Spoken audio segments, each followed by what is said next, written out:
I call the May 8th, 2024 Assembly Finance Committee meeting to order. Ms. Wendell, will you call roll or note roll? Thank you, Chair Wool. We have all Assembly members present in chambers, besides Assemblymember Smith, who is present virtually, and Mayor Weldon is absent.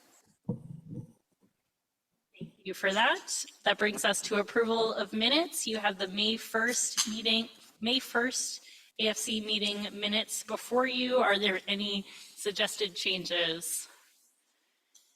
Seeing none, those minutes are so moved, which brings us to agenda topics. Before we jump in, just want to let the Assembly know that we have a lot of things on our agenda today. I am hoping that we can begin moving on our pending list this evening. And you will see from looking at the calendar that we have another opportunity to address the pending list scheduled for May 22nd. Is that right? May 22nd. We also have May 15th as a potential day, and so that we could meet next Wednesday. And so if we make it substantially through the pending list today, we will not need to meet on the 15th. And if we decide as a body that we haven't made it far enough, we will meet on the 15th. So I know there are some Assembly members who, or at least one that can't be here next Wednesday. My guess is that, but it'll be up to the body whether we keep working late into the evening or extend, but just wanted to let people know that that's part of the calculation. But we do have at least one more meeting that we could be working through the pending list. Is that clear? All right, with that, I will hand it over to Ms. Flick for a revenue update. Thank you, Chair Wall. Tonight, I have the pleasure of introducing Garrick McDonald from the 3+1 organization. They're a partner organization with AML, and CBJ has started working with them. And so, Garrett, if you want to make your way up to the table. I'd also like to take a moment to introduce, most of you know Ruth Kostick, our treasurer, she's in the back. And we also have Jocelyn Brownlee, who's our revenue officer. She's sitting, banking officer, sorry, the wrong officer. And so they've been working with myself and Mr. McDonald on our liquidity. And with that, I will turn it over to you.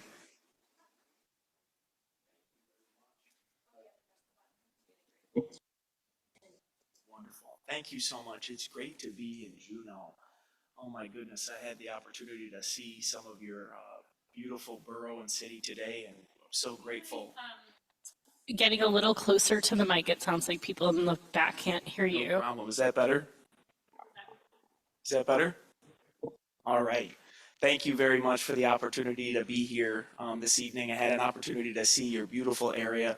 It is so stunning.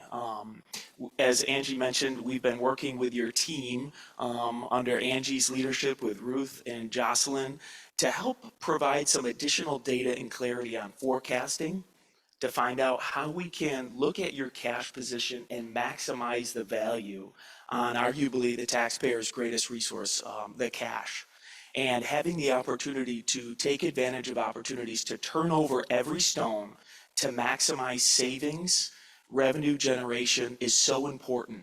Building a more resilient Juneau through looking at cash position. So you'll see some material in your packets this evening. I won't go through all of it, but I just want to first give kudos to Angie and Ruth and Jocelyn for their incredible work, for accelerating financial innovation for Juneau, for looking always for opportunities to maximize revenue, forecasting, to earn and save as much as Juneau possibly can within its policies and state guidelines. And I'm just here this evening to say, again, thank you so much for the opportunity to say Juneau is really setting an example across Alaska, but traveling all over the country and working with hundreds of different entities, it's also setting an example nationally. That's for sure. So thank you for your leadership and the opportunity to partner with Juno and provide this program. You'll see different points within your packet where we're working and helping to serve Juno, but I can't say enough great things about your finance team here. They're bar none. About the opportunity to maximize the value of every taxpayer dollar. And we really appreciate the opportunity to be here this evening and say thank you.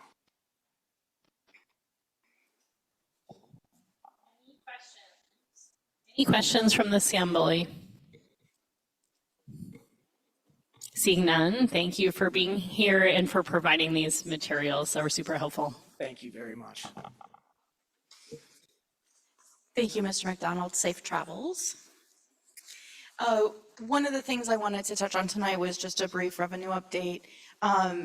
Per the direction we got from the body in December, we were aggressive with our revenue forecasting.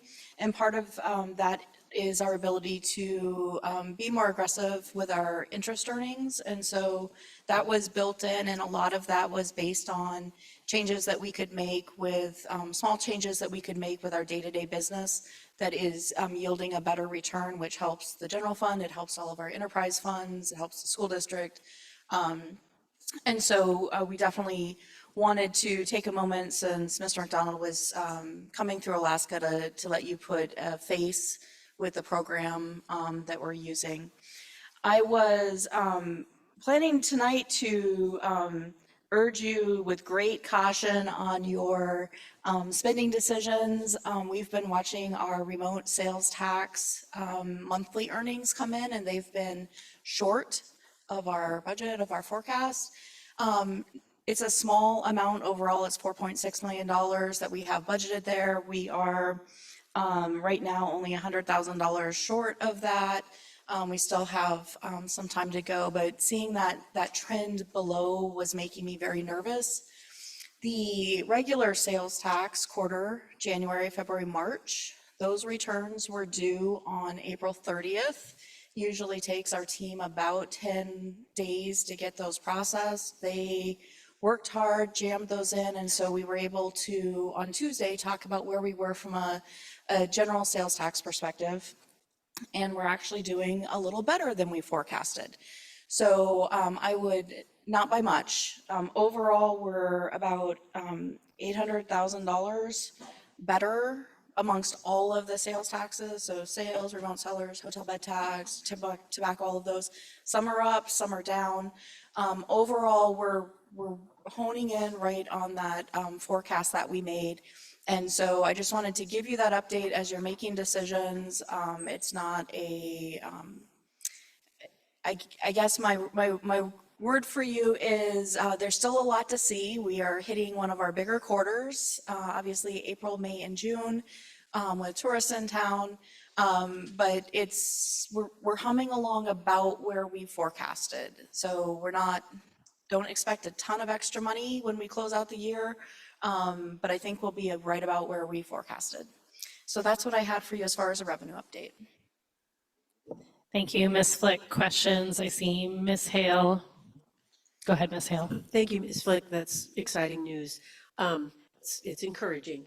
I know that we have asked you to be more bold with those forecasts, and you have done so with some caution, as a finance person should.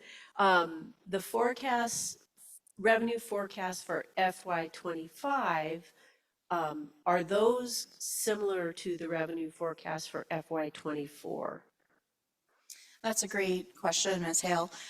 We built in a small amount of growth from FY24 to FY25.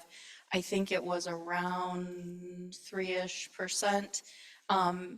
And we feel okay doing that. Again, cautiously optimistic that we will continue to see those. So just to give you context, our projection for FY24 in the budget document, Doc 5, if you wanted to see it, 64.8 million for 24, and we budgeted 71.3. So it is about a $7 million increase.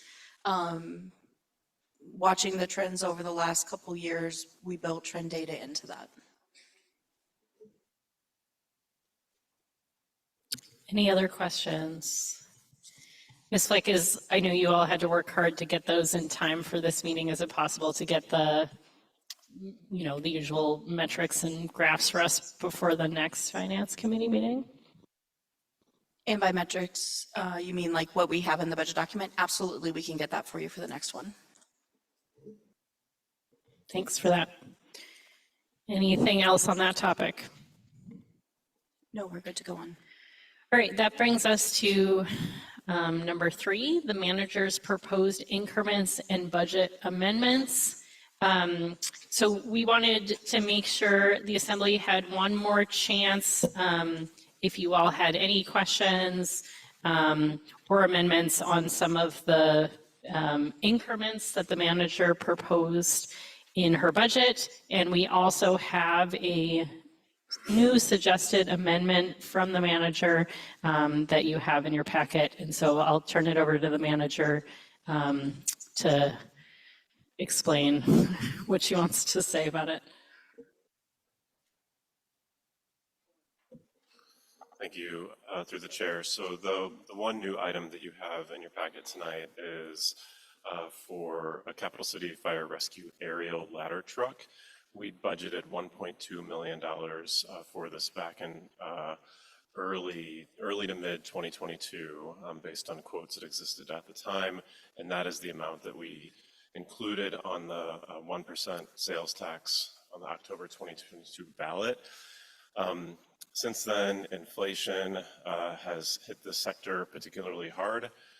We received a quote of, it was actually about 1.8 million. We shaved that down to 1.7 million for this particular truck. CCFR operates 2 of these aerial ladder trucks. This is the second of 2 that we will have purchased recently. We anticipate a lifespan of about 25 years on these trucks. Unlike much of our apparatus, we don't replace them very frequently.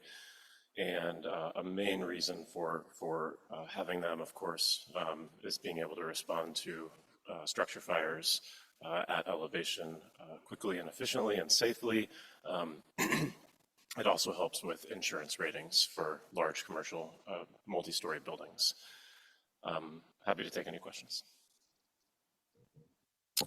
Questions for Mr. Barr on the proposed budget amendment? Seeing none, Madam Hale, do you have a, I'm sorry, I do have a question. please go ahead. Thank you. So this would be 498,000 coming out of our general fund balance. And we don't necessarily have to see it now, but I've been looking really closely at that 10.5 million or whatever it is at the bottom of the pending list. And so can someone be putting this into a spreadsheet so that very shortly we can be looking at that and we can see what happens to that balance? Thank you. Ms. Flick. Thank you. And Ms. Hale, tonight as we work through these various items, Ms. Wendell will be updating that pending list. So when you get to the section of the agenda where you're ready to make decisions, we'll have a final number for you. That is super, because I can't do it in my head. Thank you. Madam Chair, I do have a motion. I move approval of the manager's proposed budget, including the budget amendment on page 13 for 498,400 for the fire truck. Are there, and I ask for unanimous consent. Mr. Smith. Thank you, Chair Wall. Just to confirm on that proposed budget item, is it already accounted for in the budget? Like if we approve it, it's not gonna reduce estimated fund balance is what's shown on page 34. That kind of the whatever it's on maybe it's a spreadsheet. Like, Thank you. Mr. Smith, 1.2 million of the fire truck is already included, but this additional 498,400 is not in the manager's proposed budget, so it would be an additional item to the budget, and it would reduce the fund balance by that 498,400. Okay, thank you for that. Any objections? Seeing none, that is so moved.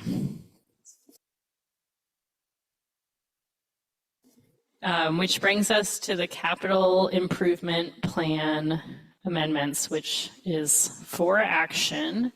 My intent here was to ask Ms. Hale to put on the floor a motion to approve the capital improvement plan so that we have that on the floor, and then we can go through the items that are in here and talk more generally. Chair Wall, Yes. sorry to interrupt you. I actually did have a question on managers' increments and things. I'm sorry, I maybe missed my opportunity, but I did have a question on that. Thank you, Mr. Smith. Didn't make Yep. that clear. You are welcome to ask questions on Very good. the manager's proposed increments. We talked about them a little bit at the retreat, but I know we were rushed, so this is the time that if you have questions on other increments, please go ahead, Mr. Smith. Thank you, Chair Wall, appreciate that. My only question is just to confirm my understanding of the spreadsheet, and as I'm saying this, I'm like, oh, I probably should have spoken with Ms. Flick before this meeting, but I just wanted to confirm things like, collective bargaining agreement increases to salary and benefits. Those are not shown on page 34 on, again, the kind of running changes to fund balance, but they are just incorporated into the manager's budget. So anyway, those are just, yeah. I'll just put a question mark at the end of that. Thanks. Thank you. And just for clarification, when we did the supplemental documents, the agenda flowed into 2 pages. So if Mr. Smith is looking at the online version, it's 34, but if you're looking at the paper version, it's 33. So just know that there might be a page difference as things are called out. To your question, Mr. Smith, the changes related to the collective bargaining agreement that is currently in place and changes that would take place for FY25 have been included in the manager's proposed budget.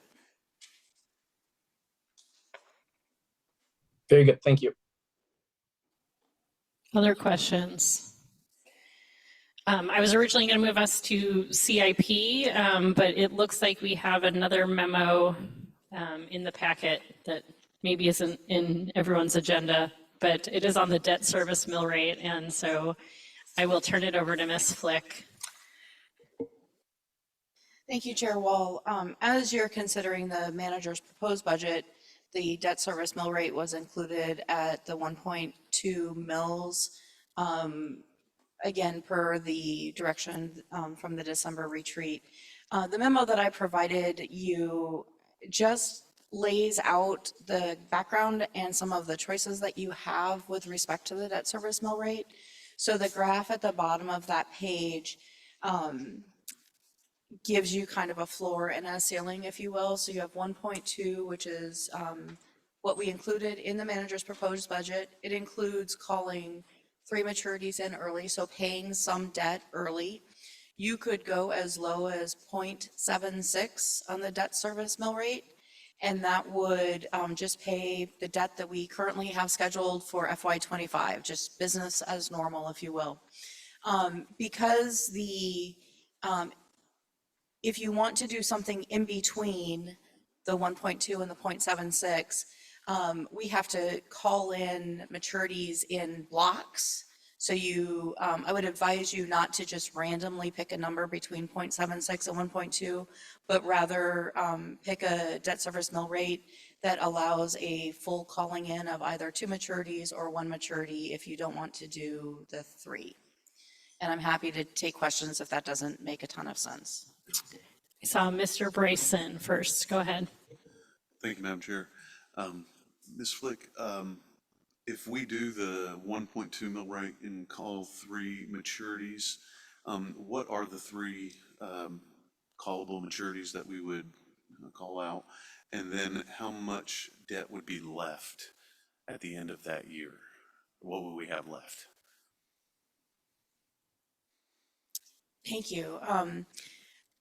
Mr. Bryson, I think if you don't mind, I will share just a little visual for this. If I can get my computer to work with me. The general obligation bond that we can call, that has some callable maturities that we can take in. Did that pop up? Okay. Is the 2014 Series 2 General Obligation Bond. This is a regular CIP bond. This bond is, in total, was issued with $11,210,000. When we issue a bond, we don't issue just like one thing for $11 million. It's broken up into all the pieces. So all the pieces are here, and I'll just make that a little bit larger. So what we did to build into the 1.2 is we just started with the oldest maturity that was callable, because that would save the taxpayers the most interest. So what we have built in is the 890,000, 845,000, and 805,000. To your question as to how much debt would be left, I would need to do some math. But I can get that for you at some point tonight. Any follow-up, Mr. Bryson? I think I'll follow up with Ms. Flick offline. Thank you. Ms. Hale? Thank you, Madam Chair. Ms. Flick, thank you very much for providing this. It's helpful because one of the things that I'm very interested in doing is reducing our debt service mill rate in order to provide some tax relief. So it's helpful to see this. If I'm looking at the third line down where the mill rate, the debt service mill rate would be 0.95. If we were to do that, we've also been talking about a potential bond to go on the ballot for about $21 million. Would that then, that bond, if that were approved, would that increase our debt service mill rate, or would we still have the capacity to absorb that 21 million in the way that we do bonds? Thank you, Ms. Hale. We have a lot of flexibility with how we structure our debt.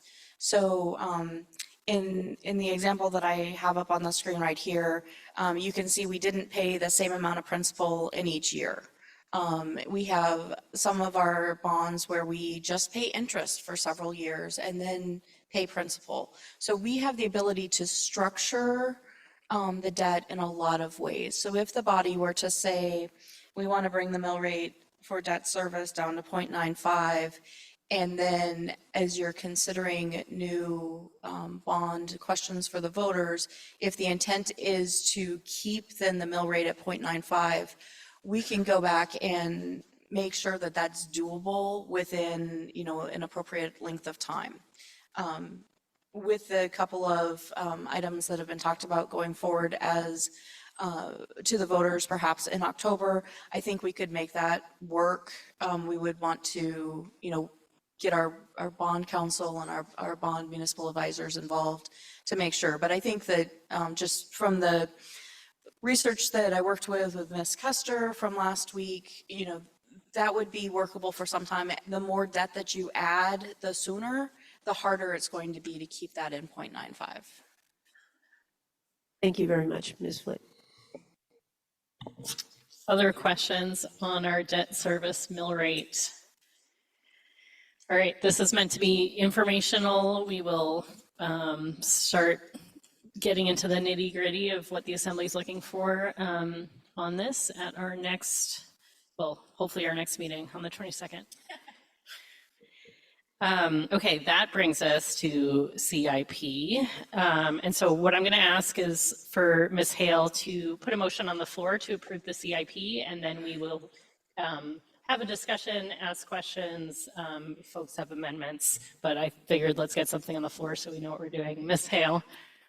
Thank you, Madam Chair. I move the FY25 Capital Improvement Program, and I ask for unanimous consent. Maybe don't ask for unanimous consent so we can discuss it. Okay, I don't ask for unanimous consent. I was expecting objections in order to make an amendment. All right, we have some amendments in your packet. Before we get to those, I'd just like to ask the body if they have questions on things other than the amendments in front of you, so other things in the CIP that you'd want to hear from staff on. Again, I know we had a little time at the retreat, but another opportunity if there are other things in the CIP that you're curious about.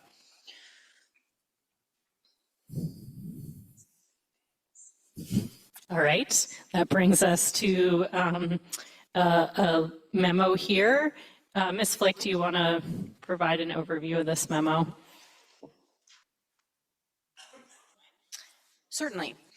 So the purpose of the memo on page 15 in your printed packet is simply to outline the 4 items that were brought to staff by members of the body for consideration of amendments to the CIP. The Diamond Fieldhouse elevator has some documents following this memo. The North Douglas plan and the playground are just the information presented in this memo. And the tire shredder also has information, additional pages in the packet about these. And so really the purpose is just to outline those so that you are aware of the 4 that have come, the 4 items that have come forward to the staff. Thank you. There's a few different ways we can approach this. Maybe I will ask for, maybe we can go through these one by one for questions and then we can move on to motions. But we'll start with the Diamond Fieldhouse elevator. Questions from the committee on this item, either for the proponents of the project or for staff? Mr. Bryson. Thank you, Madam Chair. I've pitched for the wheelchair lifts, watched them in one of the local facilities have one, but then reading how there's 2 different levels up at the top. Because it's $1 million project, and we have a limited amount of budget fund, is it possible that this could be part of a bond package?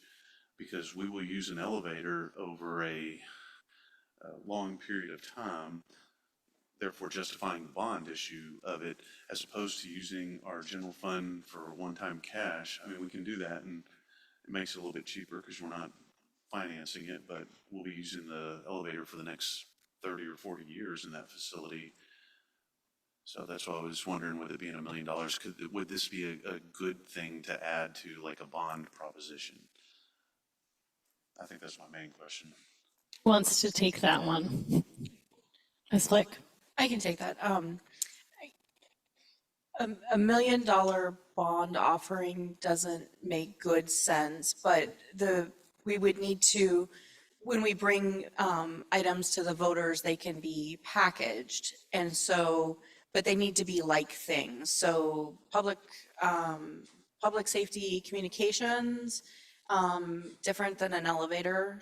And then the other one is wastewater projects, which again is different than an elevator. So I think that if you wanted to bring this forward as a bond item, we'd need to either package it with similar type projects so that voters could vote on, something more substantial than just the one. But I don't think that the elevator by itself really fits. I think we would be advised by bond legal not to try to combine those into either of that. So the point being, if for some reason the 3 questions were asked and the elevator was one and the elevator was the only one that was passed, we would spend a lot of money issuing the bonds for only $1 million.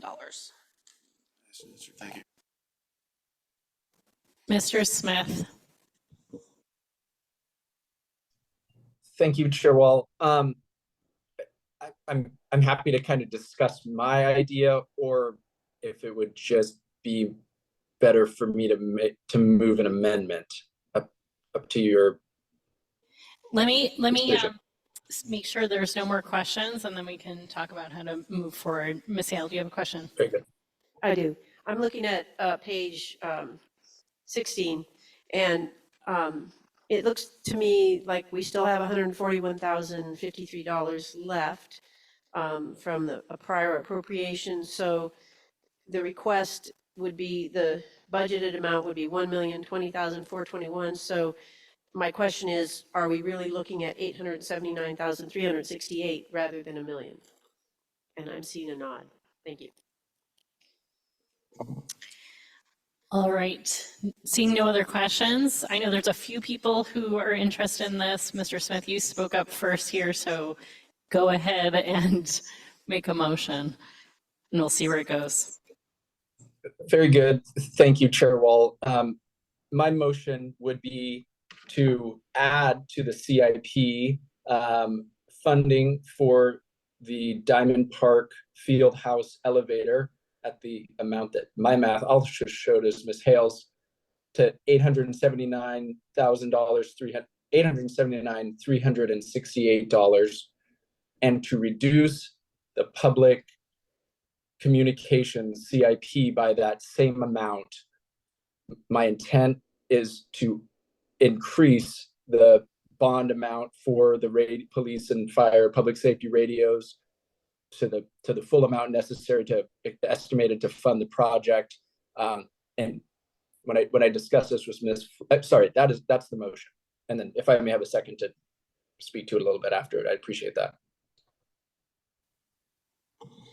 Do you want to speak to Thank it? Yes. Yes, thank you. My intent is to, and this will probably be something I won't try to refrain on too many times throughout the meeting, but to preserve some fund balance. Anyway, there's a lot of priorities, and I think we have a lot of good ones so far. But I also know that opportunities will arise for future assemblies, and I want to give them some fund balance to seize those opportunities or deal with issues that may arise.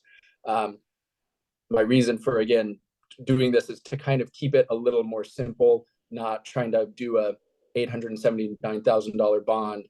But again, my intent is not to diminish the public safety communications project. It is to fund these the elevator, and I don't think adding $879,000 to, I believe, what's going to be a $12-13 million potential question. I don't think that should negatively harm the potential for passage of that project. So I'm trying to just keep things a little more straightforward. So thank you, Chair Wall. Thank you, Mr. Smith. I have a clarifying question that hopefully will help everyone. Maybe for the maker of the motion, maybe for staff. Well, maybe for the maker of the motion. Is your intent to have that project move forward in this coming fiscal year? Thank you. Very good question. Yes, it would be for the FY25 list. And again, I guess funding source would be, well, general funds. And again, with that equal diminishment of the CIP for the public safety radios, again, with the intent of just increasing the amount for the bond question. Again, I think it'll be impact neutral to the general fund. Of course, we will be potentially taking out more debt, but. Any objections to that motion? Ms. Hughes-Scandies. Thank you, Madam Chair. Objection, I guess, for a question. I spoke with staff about this amendment earlier and to double check the math and to make sure it wouldn't be an issue. I guess I just want to re-verify right now. As I'm picturing this is just a transfer from one CIP to another. Appreciate the creativity, I guess, of the maker of the motion. That would not affect the ability to schedule this in 25 whatsoever. So staff is confident we can slate this and get this done in 25. Yes, so your question is staff capacity to complete this project in a timely fashion. Yes, we could do that. Okay. And the changing of, yep, thanks.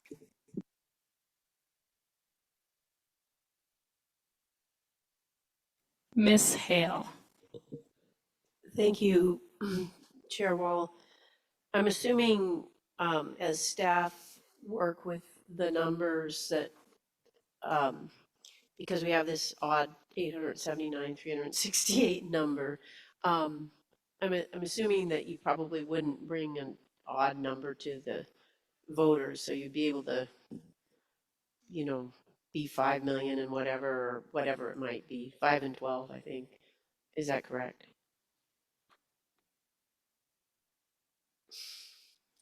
Fighting you. I know. Ms. Hale, when, you're correct, we wouldn't, unless we had a completely, a hard number on what the infrastructure project would cost, we would bring an even number to the voters, and, be as precise as we can with that number. We know that this project currently, if it is voter approved, it has some general fund funding as well as the bond funding. So there would be the ability to accommodate slight differences from either place. Okay, thank you. If I may make one comment, I had intended that we use this money from the general fund, and I think we can probably afford it. And we'll find that out after we get through the pending list. But I do appreciate Mr. Smith's creativity and Mr. Smith's approach, and I will support it. It's a little novel for me right now, but I think I'm on board. Thank you. Any other questions or objections? Seeing none, that amendment is approved. Which brings us to North Douglas Plan.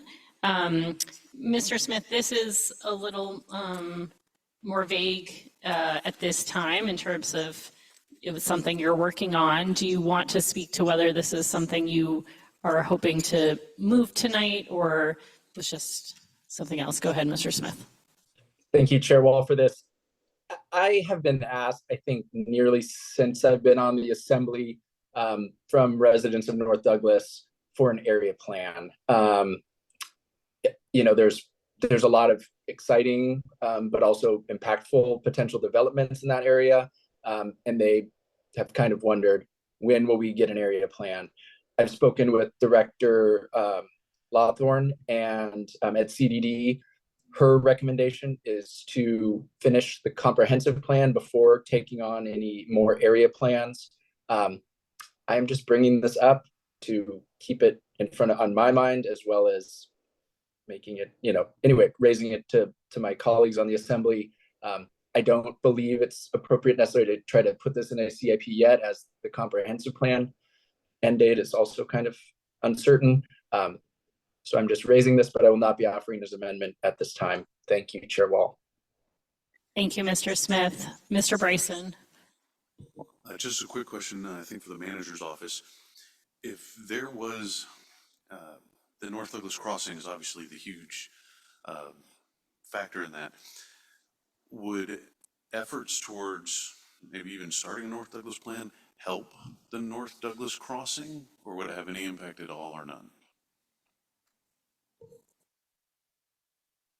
I think that the comprehensive plan is really the area to talk about projects like the North Douglas Crossing that have an impact on the entire community. So I do think that there has been some land use analysis that staff has contracted with Dow Engineering to do. Could you develop housing and just from a logistical perspective, would it be more affordable? Those types of questions. But for something like a community, something that has such a large impact on the community, I think the comprehensive plan is also the right area to kind of talk through that project. Other questions, recognizing that we're not going to take action on this tonight, but while we're on it. All right, thank you, Mr. Smith, for reminding us that that is out there. The next item on the agenda is playground at Zanza-Kahini. I know Mr. Kelly has a potential conflict, so Mr. Kelly, if you could update us on your status. Thank you. I did reach out to the attorney before this meeting. Because my stepson does attend the Montessori Borealis program, and they would be moving into this school facility. He says that what he relayed to me is that because there would be about 200 students there, he's sure that it would cross the threshold. But he also expressed concern that because I did bring this forward and advocate for it to be put on the agenda, that I might not be entirely impartial. And so he recommended seeking the Assembly's comfort if I should proceed on this, or if I should be recused. Thank you, Mr. Kelly. Do we have Mr. Palmer on the line? Would you mind bringing him over in case the Assembly has questions as it weighs how we should approach Mr. Kelly's potential conflict? Yes, go ahead, Ms. Hughes-Candies. Thanks, Madam Chair. Just while we're bringing him over, a question for Madam Manager that I would have if somebody does make this amendment. Obviously, this is for the school facilities we're not taking over. There's a lot of planning happening with the school administration and amongst the school board. Because we've had increased communications with them and we're trying to make plans for those that we are taking repossession of. Are you aware of any plans that the school district already has? I know Mr. Hauser's in the room, but I won't ask for anything else until I know if we're even going to take this up. Ms. Hughes-Candies, I may be wrong, but I believe Mr. Kelly would have to step off the dais for us to discuss, and maybe Mr. Palmer can correct me if I'm wrong, that we should decide whether he has a conflict before discussing the issue. That's okay. Yeah, thank you, Madam Chair. I think you're spot on. I think the conflict question needs to be addressed first before any substantive issues get addressed. I've been called a process hawk, so I'm wearing that hat. All right. Questions for Mr. Palmer, Mr. Kelly, Ms. Hale? I don't have a question. I just do have a comment that I am very comfortable with Mr. Kelly engaging in this conversation and voting on this. And I'm also happy we spoke earlier, and I'm happy to make the motion for this. Thank you, Ms. Hale. Ms. Hughes-Candies. Thank you, Madam Chair. I guess just weighing in, I don't know if we'll take I guess we'll take a vote on this.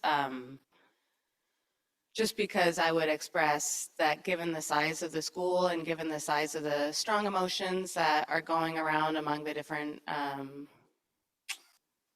school families, I don't mean nuclear families, I mean the memberships of the various schools. Not everybody is happy with the consolidation plans. Not everybody is happy where they have been placed. I have lots of friends who are teachers. There's a lot of big feelings in our community right now, and rightly so. We've gone through a lot. I do think that just knowing how our process works and knowing that there are probably a lot of unhappy or a lot of adjustments and accommodations to be made, if someone else brings it, I'll be happy to engage on the substance of it, but I would not be comfortable with a parent of a particular school engaging on a particular CIP amendment. Thank you, Ms. Hughes-Candies. I'm going to ask a question of Mr. Palmer and then Mr. Bryson. Mr. Palmer, I feel like I am used to us talking about conflict when it comes to financial conflict of interest. This does not strike me as a financial conflict of interest. Can you walk us through, it feels like we have conflicts of interest all the time if you think about all the hats we all wear and the things we care about. Can you explain why this, if this is not a financial conflict, how would you characterize the potential conflict? Yeah, thank you, Mr. Chair. So you're right. I don't see this as a financial conflict of interest. However, our code provides for two types of conflicts. One is a financial and one is a personal conflict of interest.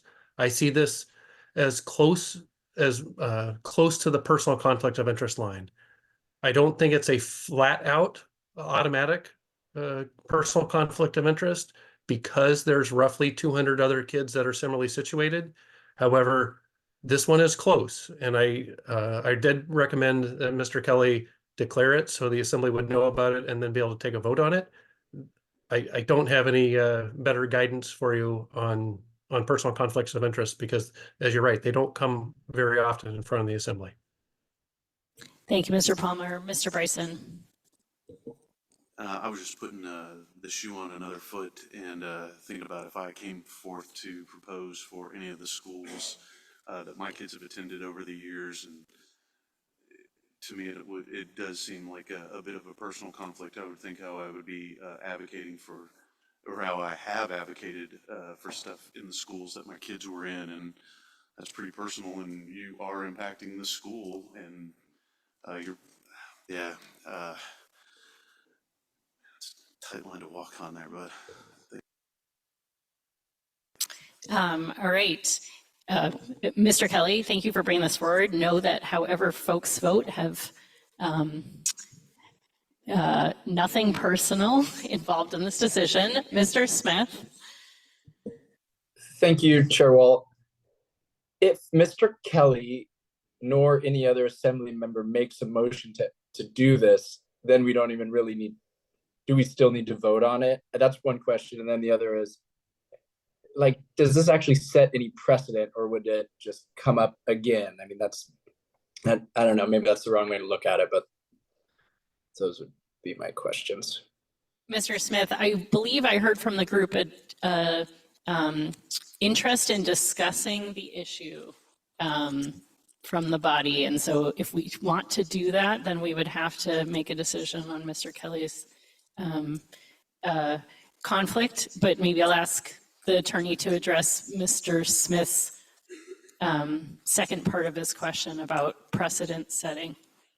Yeah, thank you. So to me, this is just a one up and down issue. So if the body concludes that there's a conflict based on the circumstances in the community and specifically for this project, that would just be limited to these facts. I don't see it being broadly applicable. All right, are we ready? Or someone could make a motion and we can vote. Mr. Kelly. I move that I be recused from the discussion and any subsequent votes on the playground at Dzakahini. Thank you, Mr. Kelly. Any objections? Seeing none, that is so moved. Mr. Kelly, if you could, I don't actually know what this hasn't happened to me. Where does he have to go? Yeah, Madam Chair, thank you. He can just step off the dais. He's more than welcome to sit in the audience as a member of the public.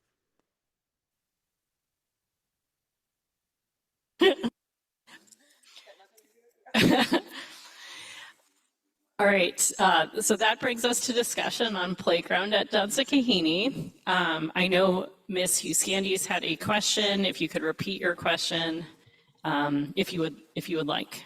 Madam Chair, would it help to Ms. Hale. start with a motion? Sure, yes, I would that be would happy be to great. make a Please motion. make a motion. Thank you, Yeah, Ms. Hale. I move that we add $75,000 to the FY25 CIP for design of the playground, and the funding come out of general fund.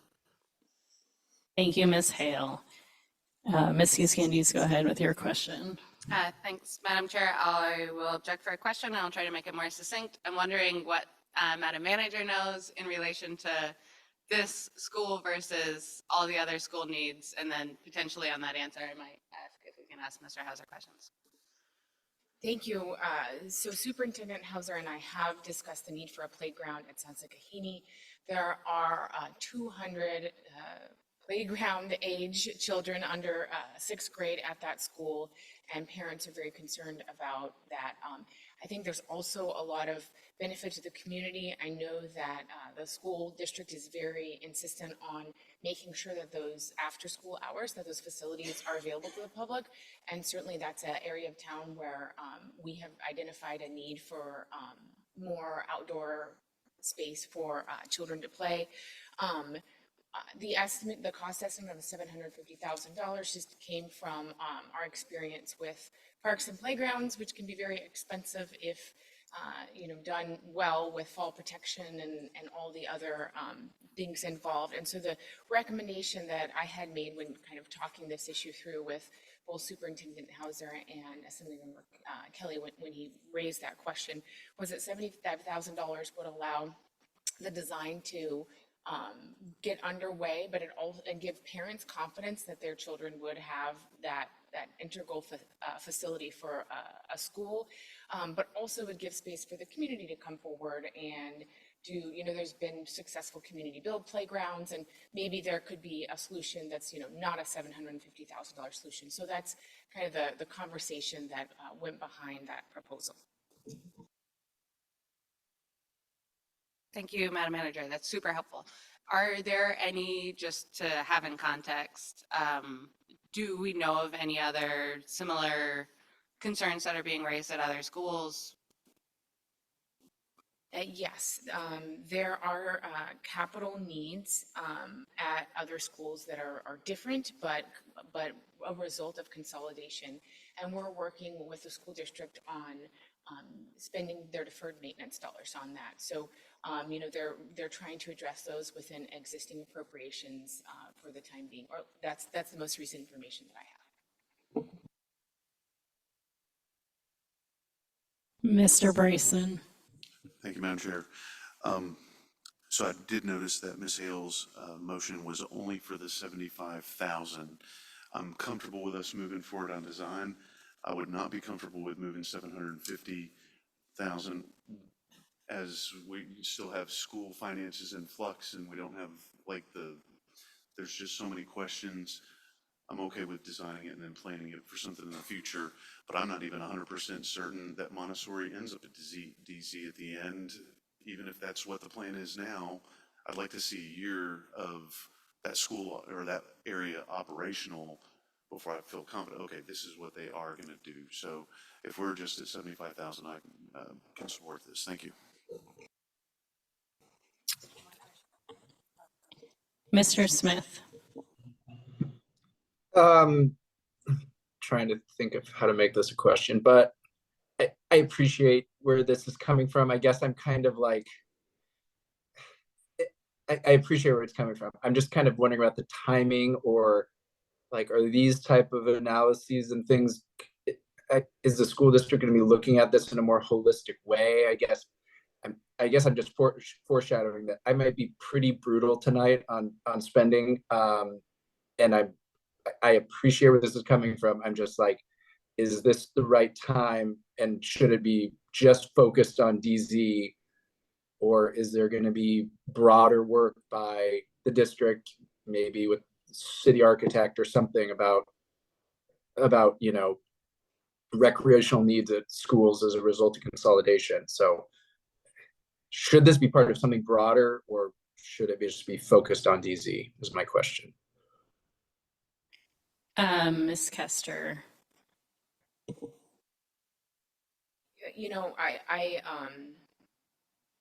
The needs that have been brought to me for consolidation include IT systems, PA, phone systems, things like that. I'm sure that, if we task the school district with coming up with that list, that there are a lot of needs. I mean, moving is a very expensive endeavor. So certainly if the body wants to kind of us to do some homework and bring back a greater list of the expenditures that the school district is incurring because of that move, we would be happy to do that. Mr. Smith, any follow-up?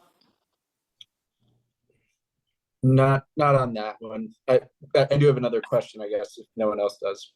We got a few other questions in line. Wathagidak. Oh, all right. Ms. Huskandis, did you have another question? Okay. Mr. Smith, I'll go to your other question, and then we can see what objections still exist. Thanks. I mean, I was gonna, I guess, ask to hear from the district because I believe Mr. Hauser's in the room. I mean, does this? I know there's probably the need for some funds as we're looking at, synchronizing infrastructure as a result of the consolidation. Well, so maybe I answered my own Speak question. to kind of this ask in context to all the needs that the district has related to our facilities as the consolidation happens. No, thank you very much, Madam Chair. Happy to speak to this. What I would say first and foremost, when we look at the Zonta-Kahini campus, right now, based on the adopted reorganization consolidation plan, Montessori Borealis and Yokosuka Takahiti, they're already planned. They got their space kind of picked out where they're going to be. They're kind of looking at the spacing in the schools, and so they are ready to go to move to that space. They will be there. During the reorganization consolidation adoption, the space was provided for Juneau Community Charter School. We're still working through the process if they are interested in moving to that location, but that has been made available to them as well. The total numbers we're looking at, and I think this goes to what Ms. Kessler said, with those three schools, you have about 340, 360 students, about 250, maybe a little bit more elementary grade students. And when we look at a playground space for our pre-K, because our pre-K students at Montessori Borealis through sixth grade, having a playground to be able to support students, active play, recess, is really important. Zonta-Kahini has a covered play area, but it does not have a playground for students.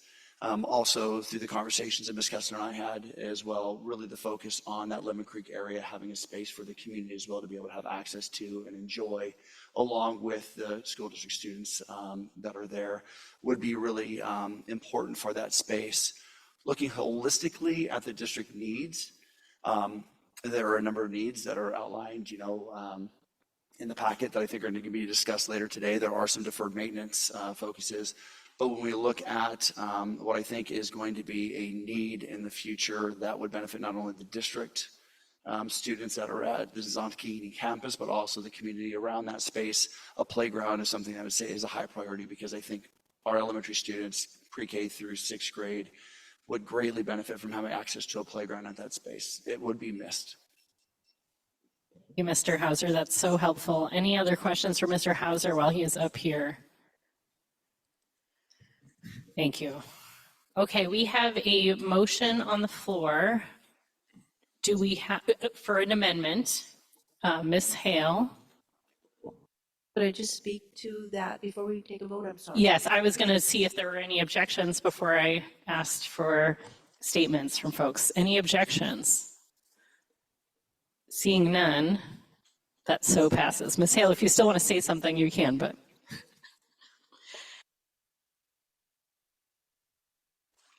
And Mr. Kelly, you can come back. Thank you for being a good sport. All right. One more item here on our CIP amendment list. This is the tire shredder.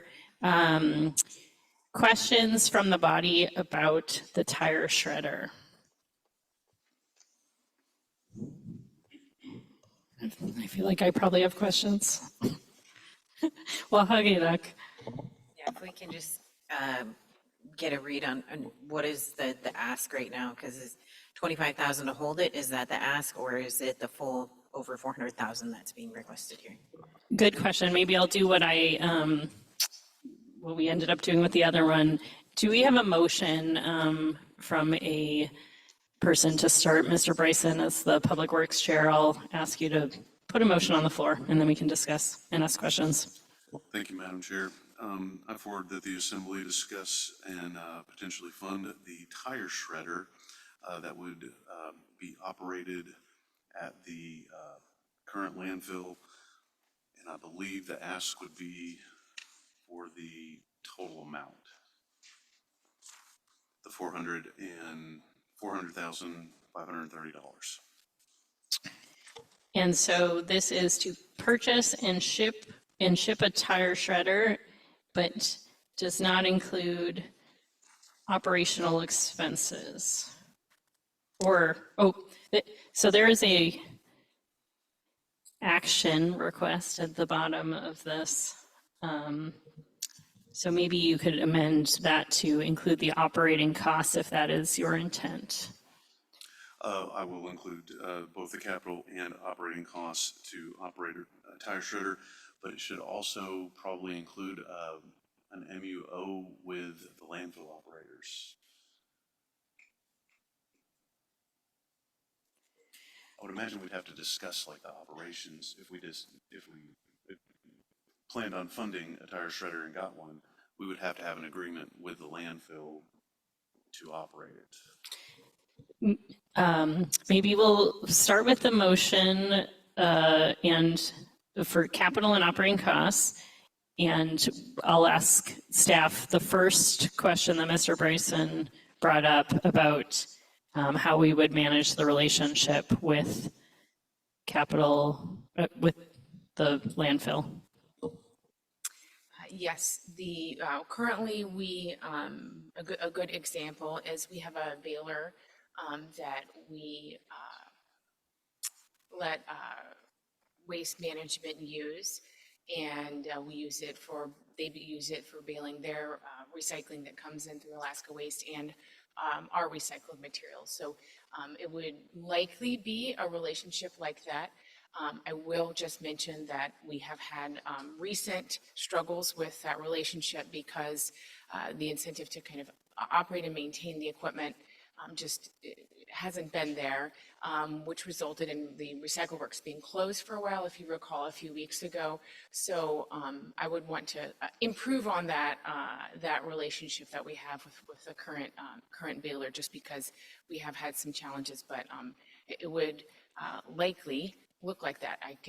We don't have any like firm, numbers or agreement in place with waste management for a tire shredder, I should say.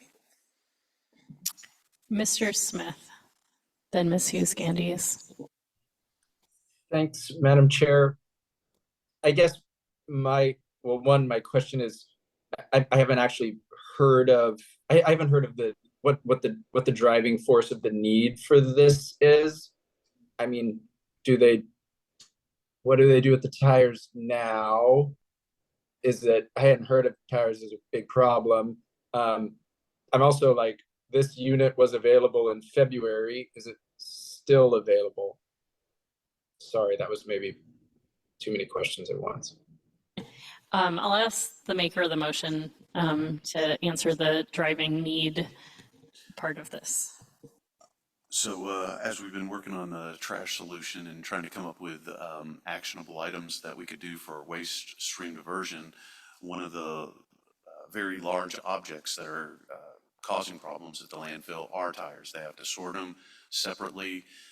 There's roughly 14,000 homes in Juneau, probably average a car per home, probably a little bit more than that. Tires need to be replaced every 3 or 4 years. Just do the math. I mean, we're talking thousands of tires a year, and it's there's not a good way to dispose of them. A tire shredder would obviously shred the tires up, but then they could get a permit from DEC and use it as landfill cover. So a tire shredder not only would accomplish waste stream diversion, but then we'd be able to repurpose the tire shreds. I mean, it would benefit almost every single Juneau household to have a tire shredder. I've been working with Public Works talking about it. I go to recycle one day at the landfill, and the landfill operator says, "Hey, Wade, can I talk to you? I want a tire shredder because it would really make a difference." And I was like, "I was going to talk to you. We need a tire shredder." So since that's the direction that they were thinking, we had already been looking at it from Public Works and Facilities, and it would be a savings to every single Juneau household. I just did a cleanup, and getting rid of roughly 25 tires was in the hundreds of dollars, $25 if they have a rim on them. So making it available for Juneau to be able to dispose of tires at a very low rate also would cut down on any of the tires that are getting dumped out the road, because any out the road dumpage usually includes bad tires. It just was the largest object that we could absolutely wipe off of being Juneau's problem. Thank you for the time, Chair. Mr. Smith, did it answer your question, or do you have additional questions for staff related? I think, again, I'm sorry, I kind of rapid fired questions in there. My other one was what happens to the tires now? Or, I mean, do they just throw them in the landfill, or are they shipped out, or anyway? Do staff have the answer to that question? Mr. Bryson, do you have the answer to that question? I know that Les Schwab fills up a Connex and ships them down south for recycling. The landfill right now is just storing them. They might have shipped them down south for the last time that their tire storage area just got too full. I don't believe they're putting them in the landfill. I have Ms. Hale and then Ms. Atkinson. I think Ms. Euskandis was before me. Ms. Euskandis, then Ms. Hale, then Ms. Atkinson. Sorry. Thanks, Madam Chair. I think my question was for staff. I'm on Public Works. We talked through this. I think staff was trying to lead us in a good direction, which was, let's see conceptually, Public Works thought this was a good idea, but to see in your budget process, see if you have the buy-in of the entire assembly. Do we feel like this fits within our CIP? And that process makes sense to me conceptually. However, what we have in front of the body tonight, we still have a lot of unknowns. We don't know what an operating cost would look like. We know there's issues with the relationship, and we don't know what an MOU would look like. I guess I'm hoping you can comment a little bit on, we have a cost for what it would take to buy it and ship it here, but how, from your side, does that work with so many unknowns? Or do you have feedback or thoughts? This is unusual for a CIP amendment. So there is no question that the ability to shred tires would have a tremendous impact on our landfill, the life of the landfill, and it would be a great service to provide for CBJ and the taxpayers of CBJ. What I think is really difficult is the problem we always run up against when we talk about waste issues. We do not own our landfill. We do not own our waste stream. So, I have had a hard time working with Director Koch trying to figure out a way to maintain any control of that equipment. And it's equipment we would essentially be buying for a private company. So how do we maintain control over how they allow the public to use it, what benefits they pass on to the public, how they take care of it and maintain it? And those are things that can be worked out in an MOA. It's just, if we own the landfill, this would be a no-brainer. And I think just with the complications of operations, it just makes it more complicated. And that's why you haven't received the answers that you're looking for on how that relationship would work. Follow-up? Ms. Hale, then Ms. Atkinson. Thank you. It's really good that Ms. Euskandis would be for me, because that was a very helpful question. And because you've been involved, you are able to characterize this better than I am. My discomfort is we haven't heard this at the COW, and so maybe this CIP process is just too clunky. And I understand the maker of the motion's urgency, and I understand, but I also understand some of the issues that Madam Manager raised. And so I think my preference would be, let's bring this to the COW. Let's have a representative from Waste Management here, and have Director Koch and Ms. Robinson here to help us sort through this as well. Ms. Atkinson. Mr. Bryson. I'm going to remove my motion and make a motion to move the tire shredder and discussion of capital and operating costs to the COW, and I ask for unanimous consent. Any objections? Seeing none, that is so moved. I believe that brings us to the end of the CIP discussion. We have a motion on the floor right now. It has been amended. So Ms. Hale made a motion to approve the CIP. We just went through a process of amending it. Any objections to the motion? Mr. Kelly? Thank you. Not a question, or I mean, sorry, not an objection to the motion, but I would just like to double check with the attorney since the thing that I brought forward and recused myself on was passed. Am I able to vote on this overall motion? Great question. Mr. Palmer? Yeah, thank you. So just like when the assembly has a potential conflict on the consent agenda at assembly meeting, the notice that Mr. Kelly just gave is sufficient to identify that even if the CIP passes, he's not participating on that particular item. Thank you. In this case, I will not be participating on this item. Thank you, Mr. Kelly. Any objections? All right, that motion is so moved. I'm going to have us take a 10-minute break before we come to marine passenger fees. Before we break, just want to remind assembly members, I know everyone is very busy. We have several red folder items that have come to us in the last day that relate to marine passenger fees. And so if you have a moment, if you haven't looked, please look through your packet before we come back in 10 minutes.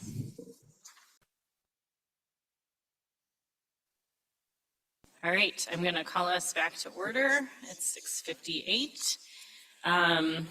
We are on marine passenger fees. Ms. Pierce, would you like to open us up with some larger comments before we dive in? Sure. Thank you, Madam Chair. So off the top, I would like to bring the Assembly's attention to the letters that we received from CLIA, and or rather the correspondence between CBJ and CLIA. In the CLIA's initial letter, they had objected to a number of things on the passenger fee list, including things that, in my professional opinion, meet the letter of the Commerce Clause.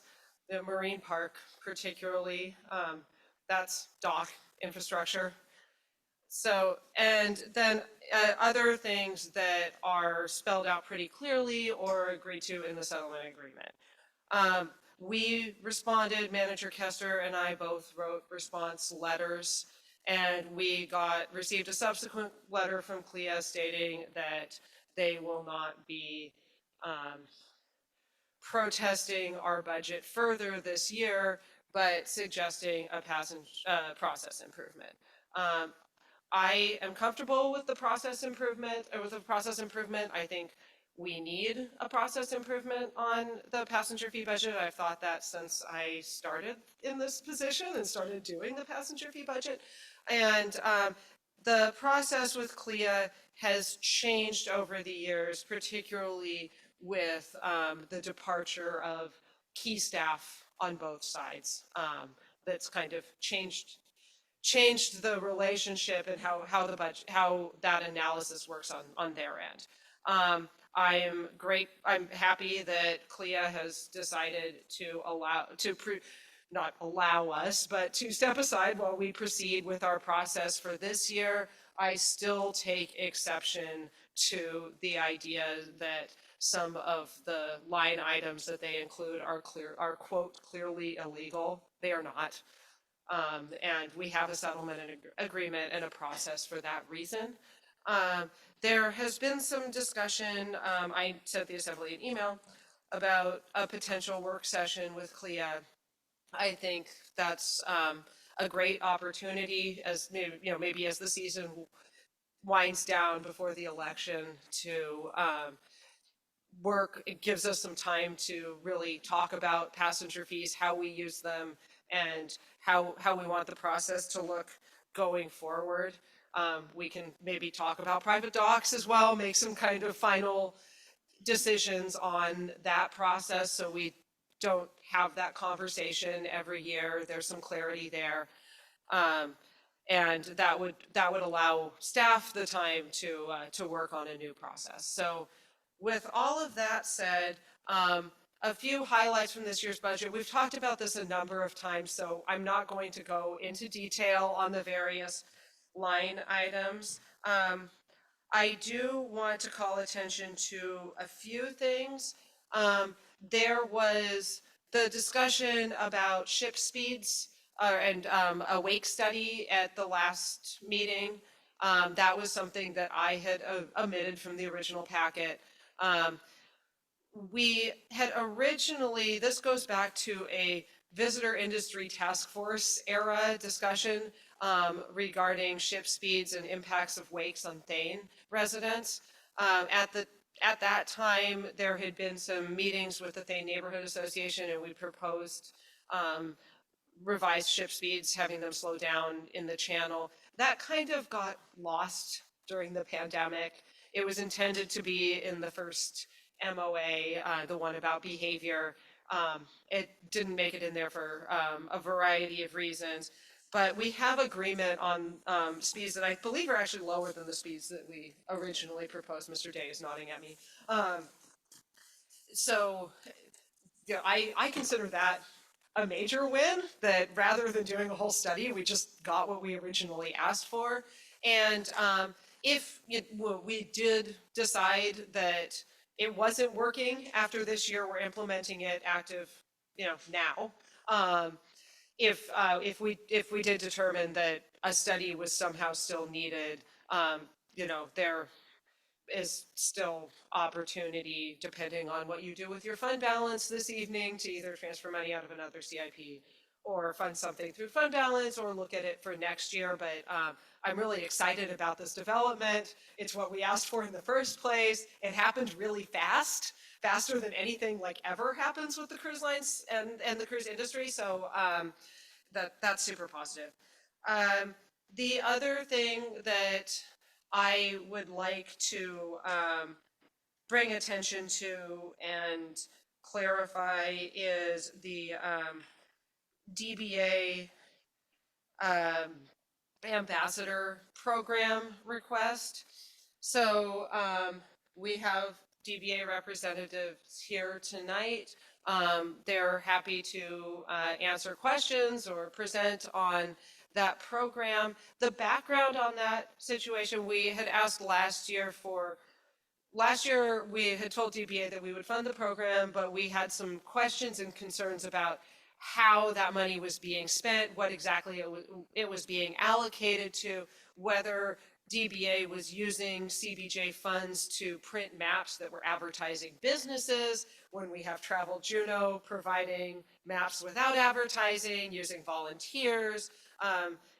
These are paid staff, and the program's been going on for a long time, but we wanted some clarity around that. There was some miscommunication there. We got some metrics about numbers of maps distributed, things like that. And so later in the process, DBA did submit a letter clarifying. So you'll have the opportunity to ask questions of them tonight. We also have the Capitol Civic Center in attendance. Members that were on the assembly at the time may recall we amended the settlement agreement a couple of years ago to include funding for the Capitol Civic Center. The Capitol Civic Center group is now requesting $4 million of that money. That would basically eliminate the passenger fee fund balance. So Mr. Botello, I see in the audience, is also available to answer questions. So I think I'll pause at this point and ask if the committee would like to hear from either or both of those entities. All right, I'm gonna do what we did on the last one. I'm gonna ask Ms. Hale to get us started with a motion on the floor, and then we can ask questions and make amendments as folks would like. Ms. Hale. Oh, thank you, Madam Chair. I move the staff recommendation for the marine passenger fee expenditures as found on page 20. Page 20 of the first packet that we got. All right, thank you for that. I'm sure folks have lots of questions. Maybe we'll start on the two projects that we have representatives from in the audience, TBA and the Capital Civic Center. Are there questions that our partners can answer that the Assembly wants to know at this time? And then we'll open up for broader questions on marine passenger fees. Ms. Hale. I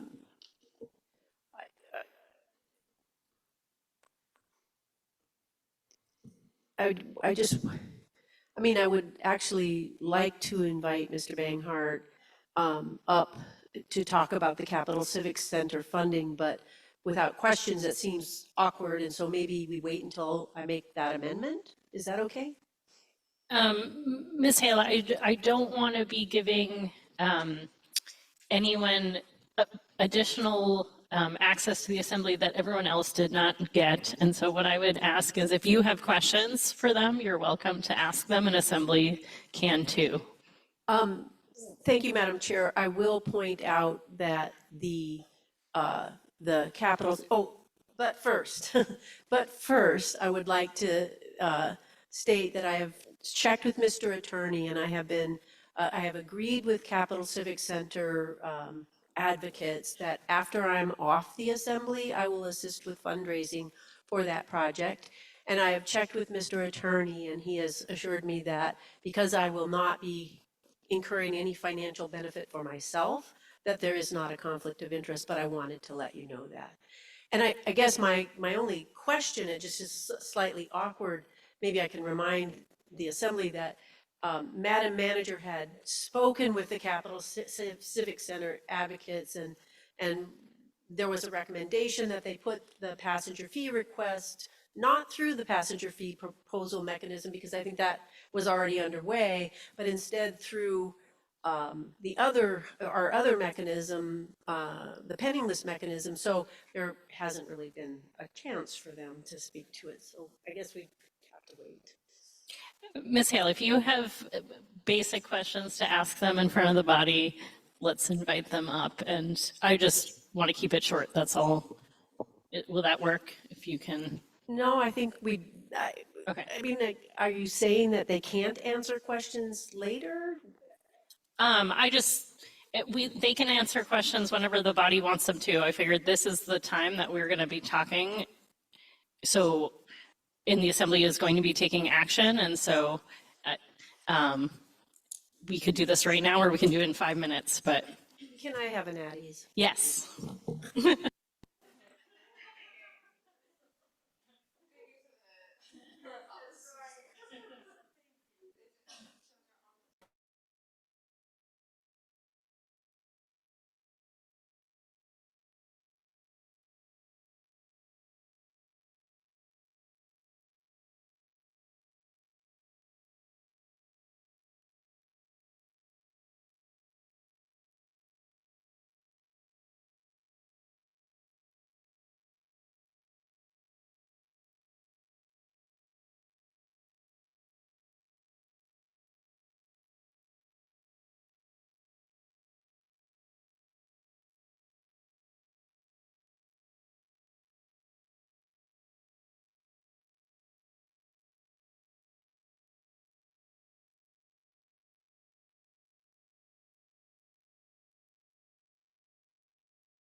I think we will move to other questions about the recommended CIP list. The recommended marine passenger fee list, other than the ones from our additional partners here? Questions for Ms. Pierce on any of those? Ms. Hale? I was, maybe could ask for some clarification. Were you asking for funding for the wake study? I couldn't quite, you sort of threw something in there about funding. Anyway, I just wasn't quite sure if you were asking for us to do something this year or what. Thank you, through the chair. Sorry if I was confusing. I am not asking for funding at this time. We are, for this year, the ships have agreed to slow down, which was the original solution to the problem. If there is a need for a study, we can look at funding one next year. Ms. Atkinson? Thank you, Chair Wall. I had a question about the bear-proof garbage cans. I was just wondering, I know the original proposal included like maybe some new like wrappings that had like instructional stuff, and I was just wondering, what are you planning to do with that 100,000? I know you mentioned maybe including recycling for downtown as well. I just kind of want to get it, where is that at now? Thank you, through the chair. In my discussions with Director Schaaf, we have discussed nice new bear-proof garbage cans with recycling components. That's kind of what we spec'd and based the budget on. We have not had any further conversations about wraps or instructions or anything like that, but he did acknowledge that our existing equipment is getting a little bit old and beat up, and that if we have an opportunity to fund new equipment, then we should take it. But you are currently planning recycling included as well. Thank you. Other questions? Ms. Hale? Thank you, Madam Chair. I'm just looking at the bottom item on the passenger fee proposal list, the Archipelago Museum. And I feel like, this is kind of drifted up, and then it's drifted down, and then it's drifted back up. And I actually really feel like we need to talk about this more thoroughly, because I'm a little hesitant to be spending $500,000 on a project that many assembly members, current assembly members, haven't even talked about ever, and I don't think the public knows a lot about it. So it worries me a little bit. And can you give us a little more information on what that $500,000 is for? Sure, thank you, through the chair.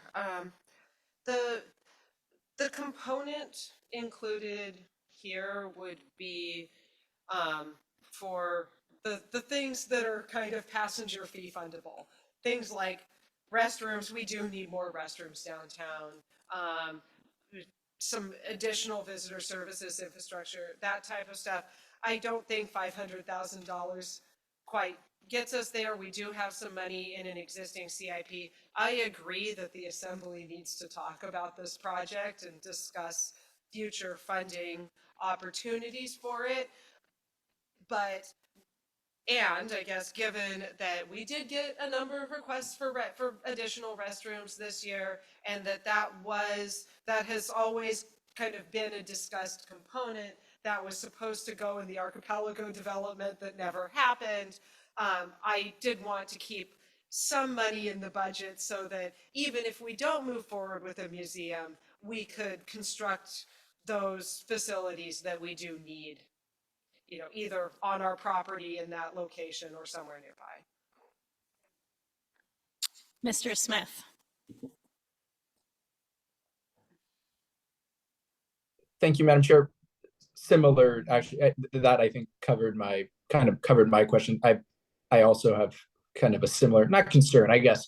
I don't think we've even really said or had a public process for what is the best and desired community use for that Archipelago area. So just echoing Ms. Hale's perspective that not to get the cart too far out in front of the horse on this one, because I'm just we haven't gone through that process to say what is the best use. So thanks for that.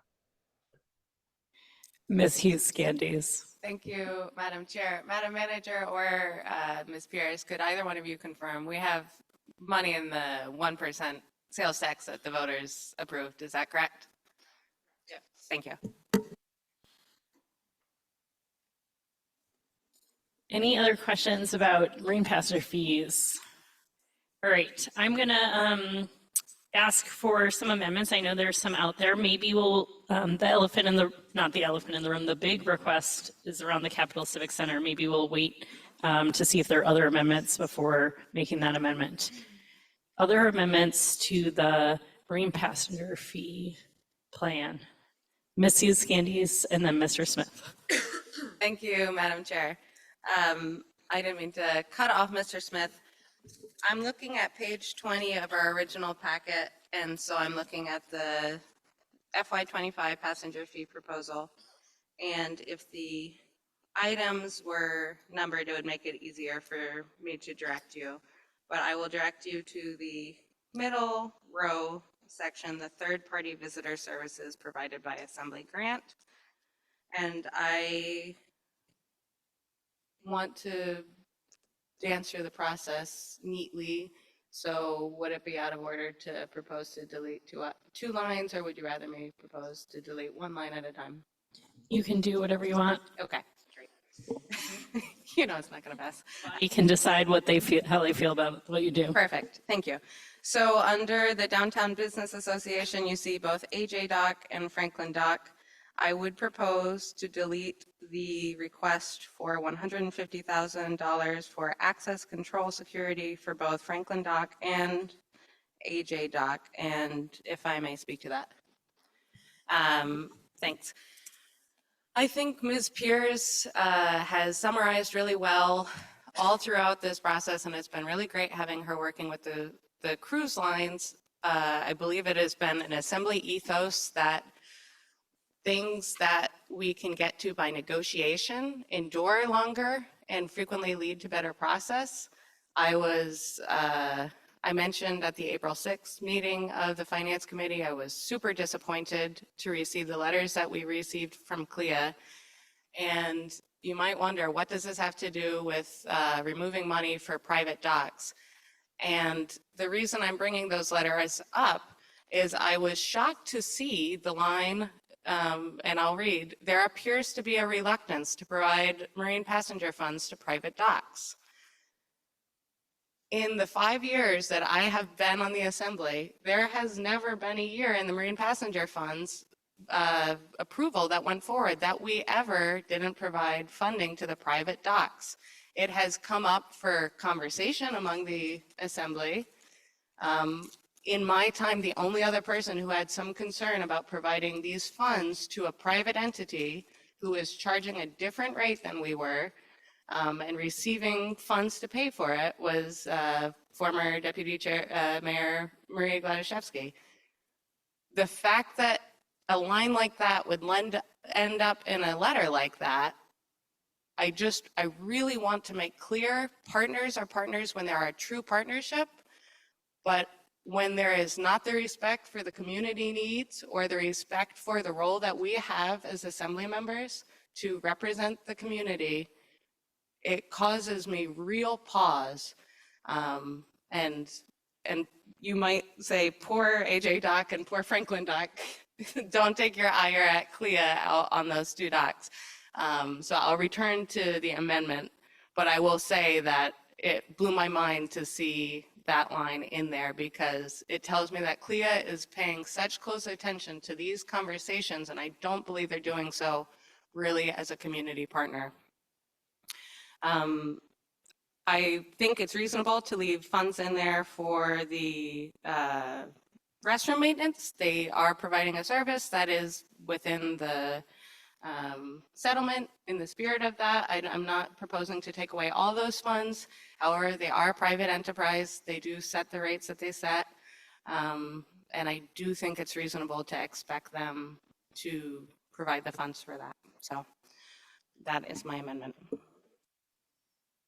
Any objections to the amendment? Ms. Hale. Thank you, Madam Chair, and thank you for that impassioned speech there, Ms. Hughes Candies. I object. I don't agree.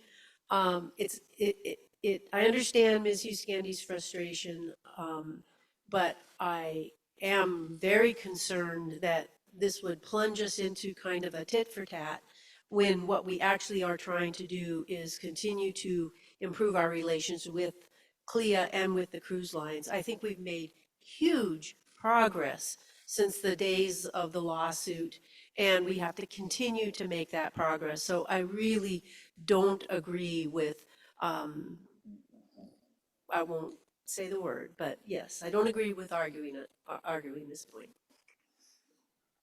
Thank you, Ms. Hale. Any other statements on this motion? Mr. Smith? Thank you, Chair Wall. I guess my only thing, I'm objecting to this as well. I can, anyway, I guess for me, these funds, sure, they're going to a private entity, but these are public services. I mean, by them having a more functional and more functional infrastructure there, it allows people to get through more quickly, allows people to get out and, you know, enjoy Juneau, and as well as purchase services or goods in town. We want them to have, you know, good security control and access for bathrooms, access to bathrooms. So I oppose Ms. Hughes Candy's motion here. Thanks. Thank you, Mr. Smith. Latha Gidak? Yeah, it's maybe out of order, but I just had a question. What is access control security? Thank you, Madam Chair. Well, Gadak, the access control security are the security personnel that stand at the ramp and control access to the ship. And historically, we have funded that for all of the docks, from, you know, our docks to the private docks. And it did, I do want to clear up one misconception from a couple meetings ago. It did get more expensive a few years ago, and because of a Coast Guard mandate. And that wasn't like one-time funding a few years ago where we were like, oh, we'll help you carry the cost. It just got more expensive for everybody for something that we had traditionally funded. And I support continuing to fund it. Any other objections? All right, we have an amendment, and we have an objection. Ms. Wendell, will you call roll? Thank you, Chair Wall. On the amendment to delete the passenger fee allocations for $150,000 for access control security for both AJ Dock and Franklin Dock. Assemblymember Hughes Candies. Yes. Assemblymember Hale. No. Assemblymember Smith. No. Assemblymember Bryson. No. Assemblymember Wahal Gadak. Yes. Assemblymember Kelly. No. Assemblymember Atkinson. No. Chair Wall. Yes. Motion fails, 3 ayes, 5 nays. All right. Other amendments, I believe, Mr. Smith, you had your hand raised for an amendment. Is that correct? I did. Thank you, Chair Wall. I move to include $90,000 for the Downtown Business Association Ambassadors Program. And thank you. Mr. Smith, would you like to speak to your motion? Yeah, I guess I can understand maybe some of the process for why it wasn't included in the past. I think I've heard positive things from both people who have worked in that program, as well as, you know, visitors to town. It just really provides like a welcoming and just better experience for our visitors downtown. The fact that it's funded with passenger fees, I mean, seemingly as a agreed upon use of those funds. I think it's a, and I guess this is just for, you know, for this year, but I think it's small amount that I think does provide some benefit to passengers in the downtown area, which is, and they are, of course, it's a high economic return down there. And I think we all benefit from that work. So thank you. Any objections to that motion? Ms. Hughes Candies. Thank you, Madam Chair. I don't need to spend time speaking to this. You know, we're going to have a lot of hard decisions in the next one too, and I understand the process, how we got here, but I'll just be a no vote. Anyone else? All right, we have a amendment and an objection. Ms. Wendell, will you call roll? Thank you, Chair Wall. On the amendment to include $90,000 for the Downtown Business Association's Downtown Ambassadors Program. Assemblymember Smith. Yes. Assemblymember Hughes Candies. No. Assemblymember Kelly. Yes. Assemblymember Hale. Yes. Assemblymember Atkinson. Yes. Assemblymember Bryson. Yes. Assemblymember Wahlal Gadak. No. Chair Wall. Yes. Motion passes, 6 ayes, 2 nays. All right. Any other amendments before we move on to the Capital Civic Center request? Amendments to the Marine Passenger Fee List. All right, I will ask Ms. Hale for a motion to begin our discussion about that item.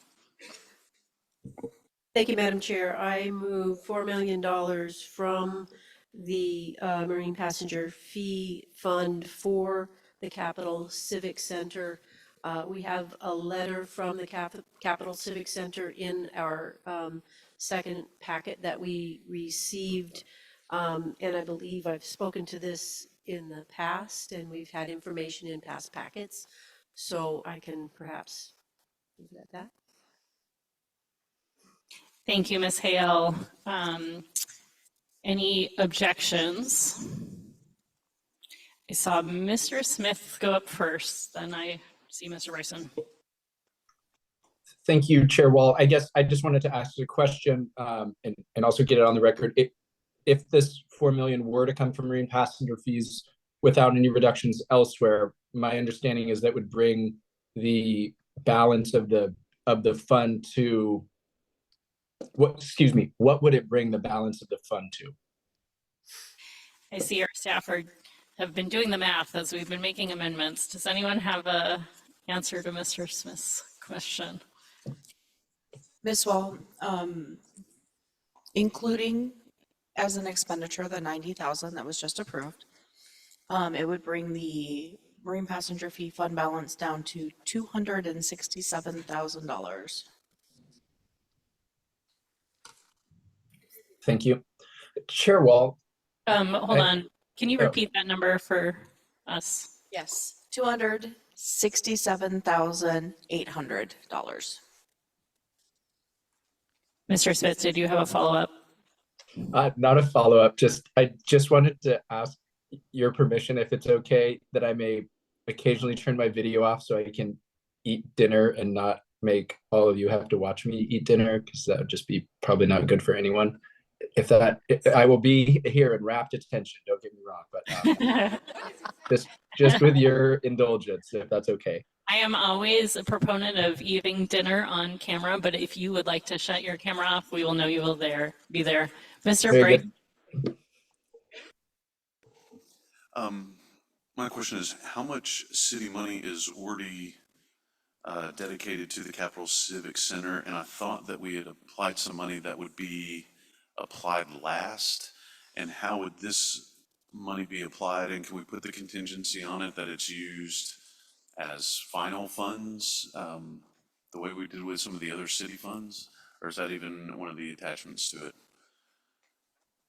Madam Manager. Well, the finance director is looking for exact math. random piece of paper I didn't bring down with me today.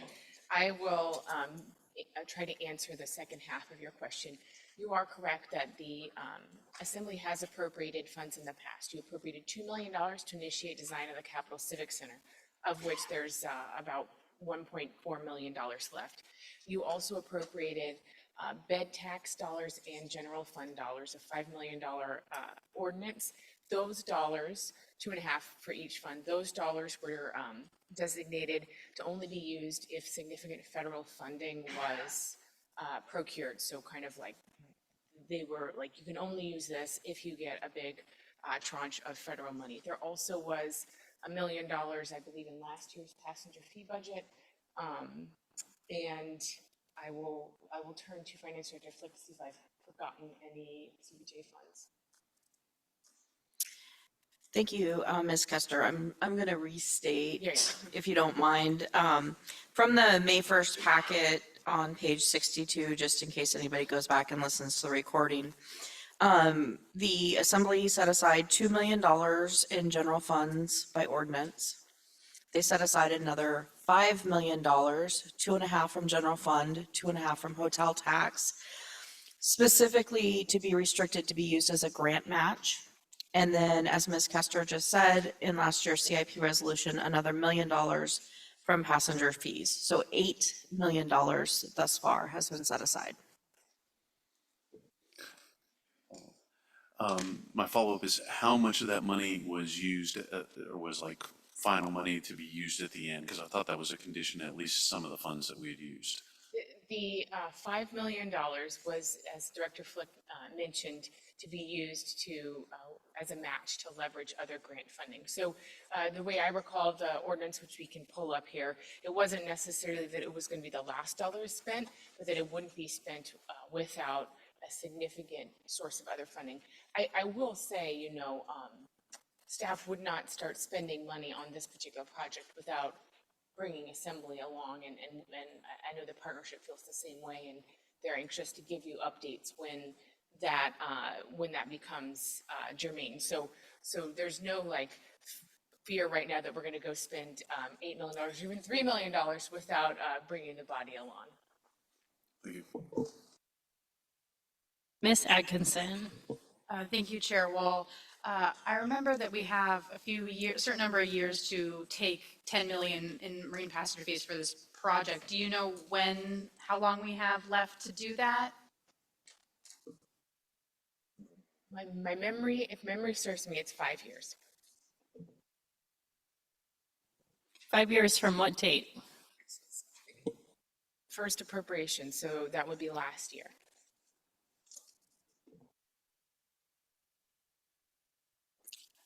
That would be current fiscal year, not last year, because the appropriation was made in the current fiscal year, but July 1.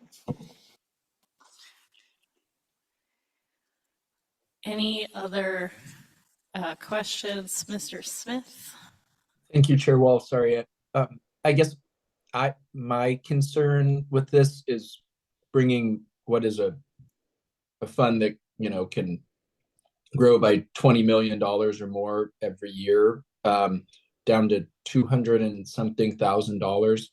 I was just kind of curious about, should I be concerned about that from staff, and, you know, what type of projects might, you know, what type of events might happen where we would want to have more of a fund balance than 200 something thousand dollars. Ms. Pierce or Ms. Kester?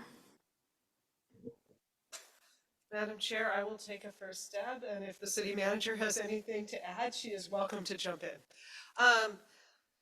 When I look at big, long-term, large-ticket items, which I think are the types of things that we would be spending marine passenger fee fund balance, I think about things like shore power and the CWAC. We have, I believe, about $10.5 million in the CWAC CIP.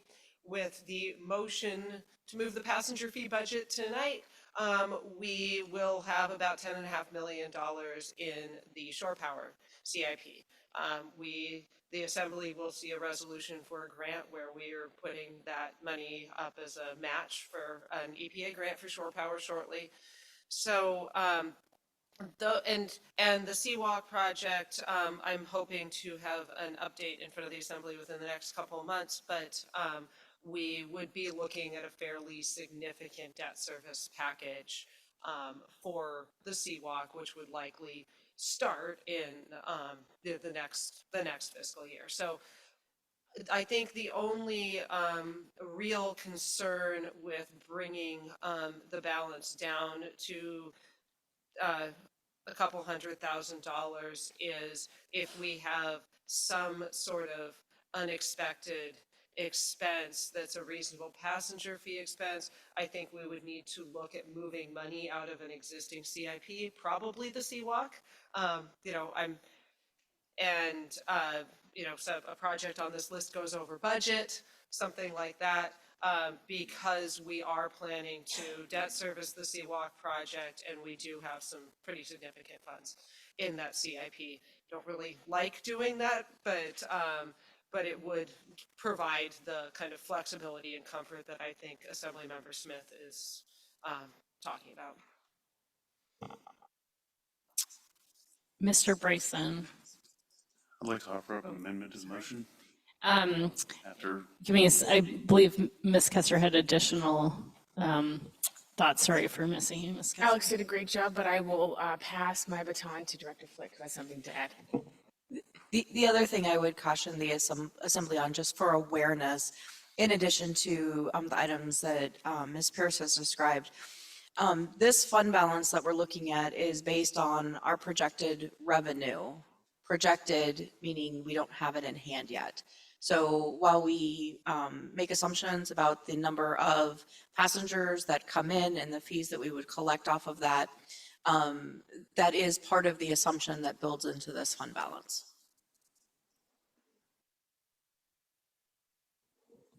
Mr. Bryson. Add an amendment to the motion. I wanted to amend the amount from $4 million down to $2 million, and I'd like to speak to my amendment. I want to support this project. I want to put some money in the bank for it, but we also have 5 years, and so we don't have to front load it. We know that this project is going to take a bit of time. In hearing Ms. Pierce's explanation about what it is really like to take a fund that runs around $20 million and bring it down to 200,000, it only takes 1 or 2 hiccups, and we could be having to do appropriation for something else and be paying for something that we might not have to pay for. We can do $2 million for each of the 5 years and satisfy the $10 million. That's where I came up with that number. I was hoping that everybody would be comfortable with it. Thank you for the time. Objections? Isawa Hageduk, then Mr. Kelly. Just for purposes of a question, I don't know if Bruce is in the room. Mr. Banghart is here from the partnership if questions need to be answered.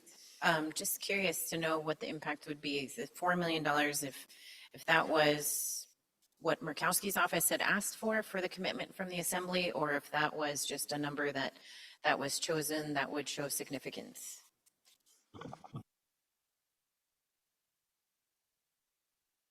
You could press your button and it turns green, yeah. Bob Banghart, I'm the executive director of the partnership. In discussions with Senator Murkowski's office, we're feeling from her the need to show significant community support to gain access to the monies we've asked for in the CDS this year. The $4 million marries up to some other successful fundraising we've done recently, which is coming in very positive. And it puts on the table a figure that brings us, I think, more closely aligned with what she feels would make our efforts through the federal government more successful. So agreed, we have 5 years to do that, but at this juncture, we're anticipating a fairly successful summer season of grant funding coming through. We've had some very positive discussions with the Murdoch Foundation, the Block Foundation. We had one foundation request that we basically double our ask because of what they're looking at in terms of our current success, city support included. So we would very much appreciate the opportunity to keep pushing this forward at an aggressive rate, and that $4 million would give us that leverage to push this forward a little bit quicker so that we don't spend the next, some of us will still be alive when it's built. So. Mr. Kelly, then Ms. Hughes Candies. Oh, and actually, I'll make sure, while we have Mr. Banghart here, is your question for him, or will you, anyways? So you're speaking in the present tense. Actually, Wahal Gidok actually asked my question for him, so yes. Ms. Hughes Candies, you can hold your question if, let's see if there, you can stay there. Let's see if any other, while we have Mr. Banghart up here, if Assembly has other questions for him. Ms. Hale and then Mr. Kelly. Thank you, Madam Chair. Under hearing and understanding Assembly members' concern about bringing that fund balance down to 200,000, given that there is $1 million in FY24 CIP, if that fund, if the award was reduced to $3 million, would that be sufficient, do you believe, to signal city CBJ intent?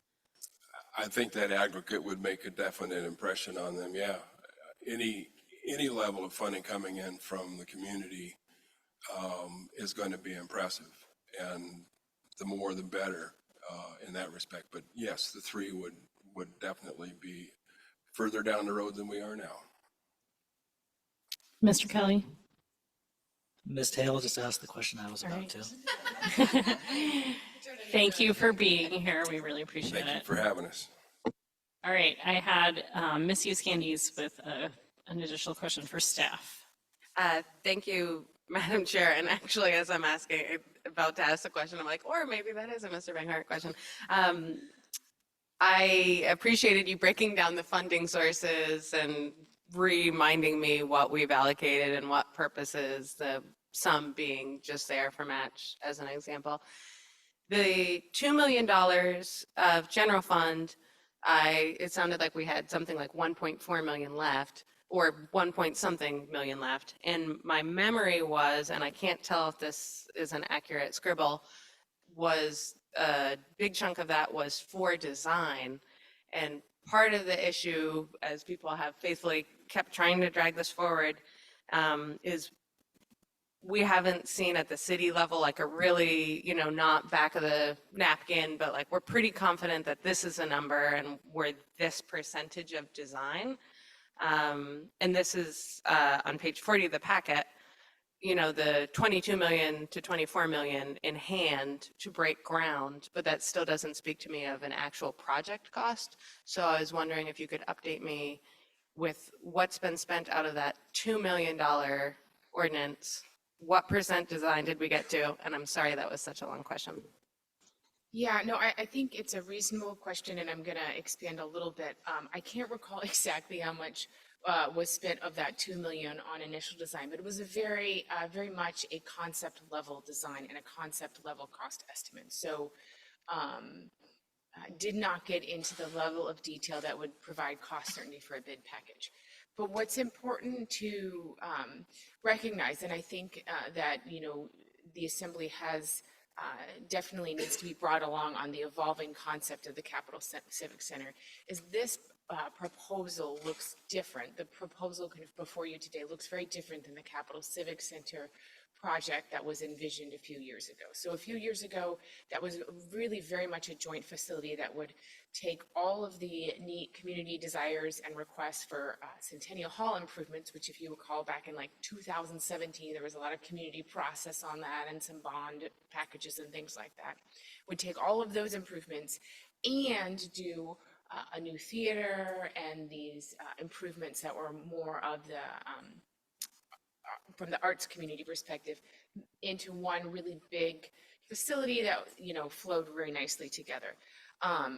With kind of the not being able to secure federal funding for that specific project, the partnership went back and said, okay, how can we look at this as a staged project where we can still ultimately end up with a vision that's shared, but, you know, the city controls Centennial Hall, and, you know, as funding is available, makes major improvements to Centennial Hall. Remember, we have over $20 million in improvements that on the to-do list for Centennial Hall. Major accomplishment was the ballrooms, but there's siding, there's additional meeting rooms, pinch point in the lobby. Rory made me promise I'd never say pinch point again, but ha, Rory. But so those projects still remain, whereas the project that's being brought before you today is substantially a theater, which has a very high level of design. The partnership on their own dime has designed the theater to, I don't know if it's a 90% design level, but it's a very high level of design. And then has, you know, replacing the armory and importantly, a connection to the Centennial Hall structure. So that total project cost, I believe they have in their packet, is around $40 million, including this kind of connection piece to current Centennial Hall. So the project that's envisioned is more of a staged approach than like a kind of full brand new Capitol Civic Center. And so the cost, that's a way to manage the cost piece of that.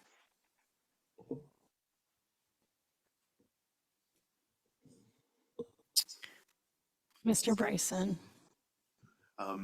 Hearing how things are going, I still would advocate for my $2 million. We heard Ms. Flick say how the city's already committed $8 million to this project, and then we'd be adding $2 more million on top of that. That's $10 million of city funding, and they want their standalone building. That's why I'm supporting the $2 million. I'm not saying no to the project, but that's where the sentiment stopped last year, or last time. They wanted their own building separate, and they gained momentum and support when the buildings were connected. Now they want another ask from us with the buildings disconnected again, back to the bigger project.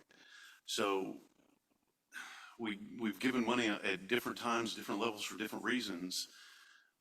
We have shown absolute city support. If $10 million is not city support, then please explain to me what we need to do to show a greater level of support. So I'm going to maintain, I think that it should be the $2 million ask. I've not seen any objections yet, so Ms. Hale. I object. And I object for, one, I think maybe the biggest reason is every time, so the partnership has dusted themselves off, and after the initiative on the ballot failed, they have come back, they have said, and they are doing serious private level fundraising. And they have said, all right, we are going to work with the federal government, with our delegation. We're going to work on some very significant private level funding. And they obtained CLIA's agreement that $10 million in marine passenger fees could be used for this project, which would provide a place, for example, if a ship catches fire, a place for people to be. So one of the problems with securing that full $10 million is that if the assembly parses it out a little bit at a time, every single time they get another little increment, I'm not saying that 2 million is little, but every time they get an additional increment, they have to go through the whole process and educate the assembly again on the process. So I am very comfortable with $3 million. I appreciate Mr. Bryson, kind of trying to figure out some kind of happy medium. I think $3 million would be a better happy medium, so they can show that commitment to Senator Murkowski. Mr. Kelly. Thank you. 3 million is also the number I'm thinking of myself. I would be uncomfortable leaving us with a balance of 267,000, but for a lot of the same reasons that Ms. Hale stated, I believe that $3 million would also be a more appropriate number. And if it would be in order, I'll go ahead and move to amend Mr. Bryson's motion to 3 million. Mr. Kelly, we try to avoid amendments on top of amendments on top of amendments. What I would suggest is if this amendment passes or fails, you can read the room and bring forward a new amendment, if that's okay. That sounds just fine to me. Thank you. Mr. Bryson. I would like to correct my amendment. I'll make it $3 million. And ask for unanimous consent. All right, Mr. Smith, you just dropped your hand, so I assume you're good with this. Okay, any objections to the motion to drop the amount from 4 million to 3 million? Ms. Atkinson. Thank you, Chair. Well, I agree with Mr. Bryson's original motion for 2 million. I know we want some buffer in the fund balance, and 1.2 million is a lot better than 0.2 million, but I still think that's a number I'm a little uncomfortable with, and I would rather have a 2.2 million fund balance left over. I also support this project, but we do, like we said, have a few more years to fund it, and we have committed a lot of support here so far. I think that 2 million is a better number at this time. Thank you, Ms. Atkinson. Did I see your hand too, Ms. Eusebius? Maybe not. Okay. All right. We have, Mr. Smith. Sorry, really briefly, I actually do agree with Ms. Atkinson, and I would support 2 as well, but we'll see how this one goes. Okay, thanks. All right, we have an amendment to change the 4 million to 3 million. We will take a vote and go from there. Ms. Wendell, will you call roll? Thank you, Chair Wall. Assemblymember Bryson. Assemblymember Atkinson. No. Assemblymember Smith. No. Assemblymember Wachlal Gadak. Yes. Assemblymember Hale. Yes. Assemblymember Hughes Scandies.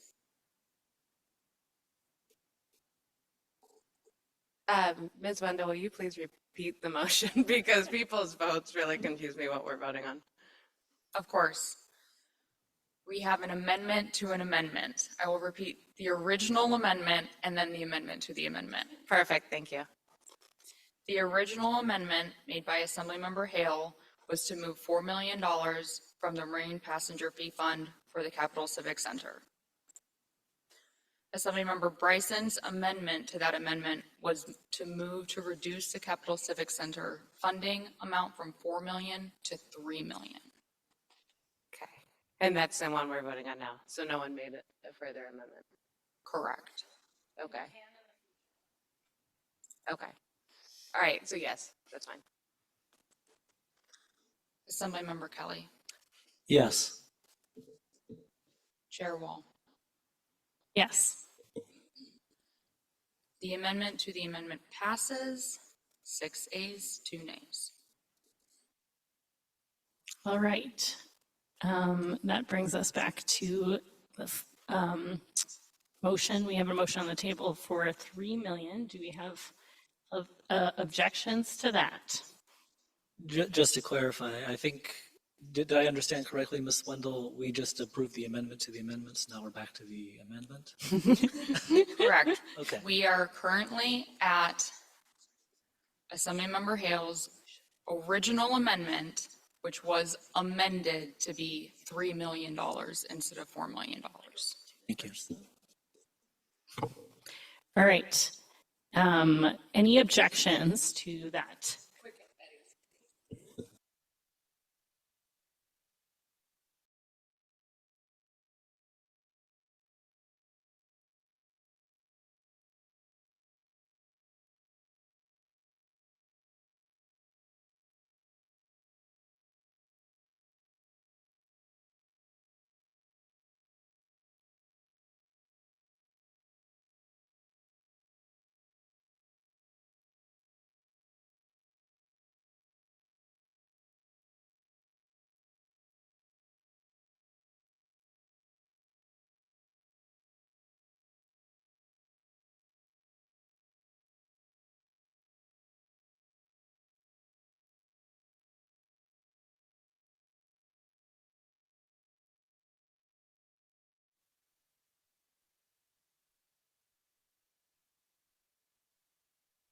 All right. I am going to make amendment to our current amendment, and I am going to pass the gavel to Ms. Hughes Candies, so I can do that as chair.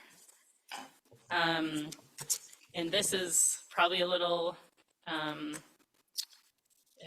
unusual, but Mr. Smith did something similar. So what I would like to do is I would like to amend this so that a $3 million appropriation of marine passenger fees to the Capitol Civic Center is coupled with a de-appropriation of $3 million from our, that has been allocated from our general fund and our bed tax to the partnership project. So if you all, those of you who were on the assembly when we voted for that $5 million, that came to us as a last minute request for $5 million in case of a big federal ask that was going, that the partnership wanted to take advantage of. That has not come to fruition. I think this move would make sure that we still have that money on the table to take advantage of federal asks, but it would use marine passenger fees instead of our general fund and bed tax dollars. And I will stop there because I imagine people may have questions. I object. Yep. Ms. Hale. I think that we are in a situation where a group of people has worked incredibly hard for the community in building the Capitol Civic Center. And they are watching every dollar that they have been able to raise through many, many, many different venues and through many, many different funders. And we would be taking a $3 million request and leaving them in the end with nothing gained. Their numbers wouldn't go up at all. That means they have $3 million more to raise than they expected to raise. And what they've done is as they've worked all the different avenues to try to raise this money, and now we would be pulling $3 million from them, and they would be getting nothing out of this request. Thank you, Mr. Smith. Thank you, acting chair, whatever. Thank you. I guess I'm objecting as well. I understand where Ms. Wall may be coming from. I also want to see more movement and more results, but I know this is a complicated project. There may be a time for this movement at some point, but I don't think it's now. I think showing continued support for the project is what we need and to give it a chance to succeed. So objecting to the motion. Thank you. Thank you for that, Mr. Smith. Mr. Kelly. Thank you. I just want to make sure I understood the motion correctly. We're not taking the 3 million away from them. We're just changing the source from the marine passenger fees to the hotel bed tax. Am I understanding that correctly, or did I'm sorry if I misunderstood. I can ask the maker to restate it, or I can attempt to summarize it. This would, the staff spoke to earlier prior appropriations we have made, and one of those was a mix of bed tax and general fund. So what this would do is de-appropriate that from the partnership while giving them this. So as Ms. Hale said, they wouldn't gain funds. We'd basically just be swapping out the funding source. Thank you. That makes it a lot more clear for me. Yeah. Ms. Wall. If I could just speak to this a little bit more, I too am excited about this project. I've been a proponent of this project. And I just think when we think about all of our priorities and the list in front of us, I have a hard time telling the community that $10 million of city funds is going to this project that we yet have not, I appreciate all the work that's been put into moving this forward, but we're not close yet. And that's a lot of money for the city to spend on a project that's not close yet. Thank you. Thank you for that, Ms. Wall. Does anyone else have any other comments? Ms. Hale? Madam Chair, I wonder if we can ask Mr. Banghart to give us an idea of how close the partnership feels they are to moving this project forward. Would you like to bring him back up and ask that I question? would like to, yes. Mr. Banghart, if you'd please rejoin us. Since we have you here. I hit the button this time. We have an aggressive schedule. I can't cast this in stone, but we calculate that if we were able to move forward in September of this year with a notice to proceed to architectural planning, we could break ground in a year. Now that is a gross statement of optimism, but and there are a couple of caveats in there, and that is the working relationship that we would need to develop with the city to get this accomplished.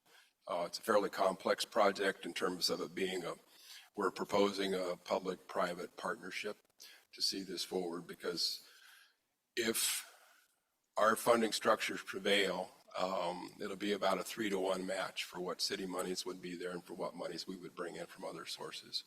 And just briefly speak to Mr. Bryson's comment, they are joined buildings. They are not separate buildings. The only image of separation has to do with our ability to fund construction, but they are conjoined.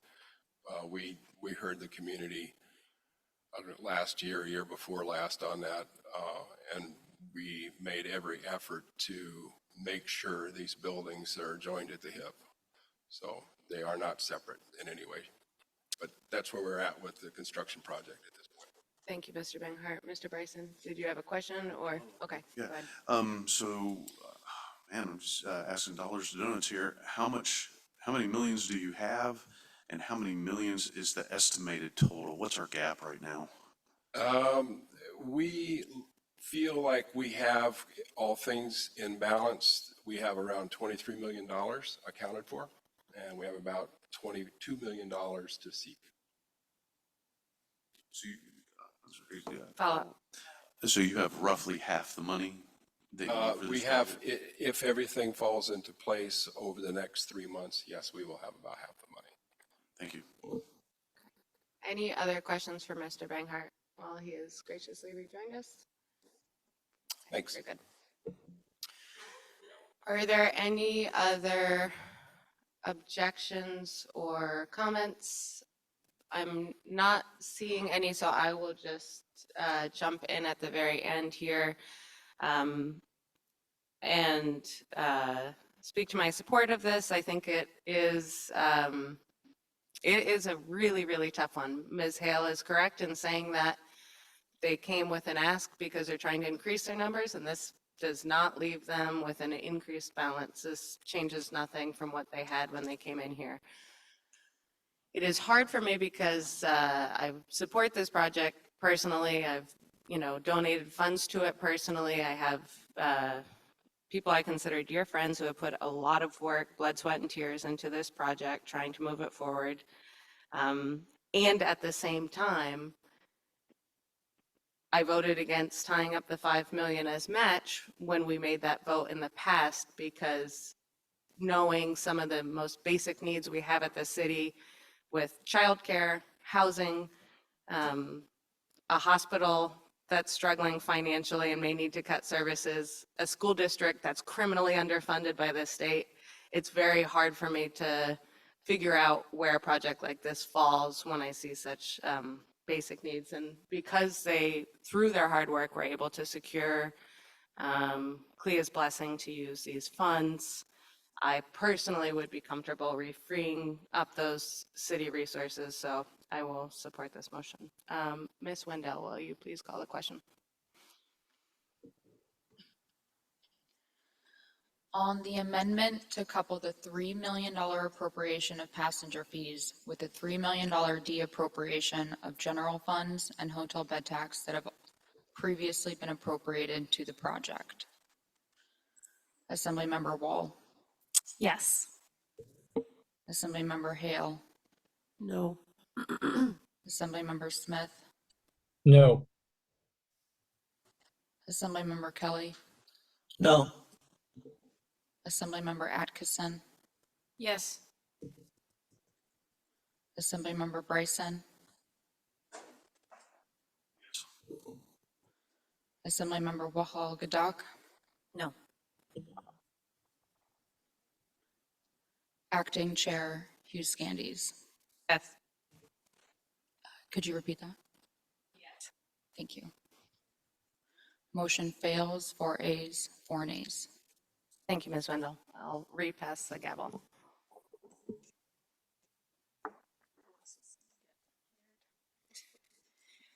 All right, that brings us back to our amended amendment, which is a $3 million addition to the marine passenger fee plan. And I will see if there are any objections to that.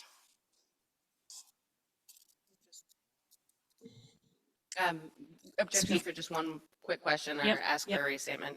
Ms. Flick, with this reduction to the 3 million, this will leave a balance of 1.2 something, is that correct? Ballpark? Yes, Ms. Hughes Candies, $1,267,800. Okay, thank you. Are you maintaining your objection? I remove my objection. I'm going to object if no one else does. Ms. Wendell, will you call roll?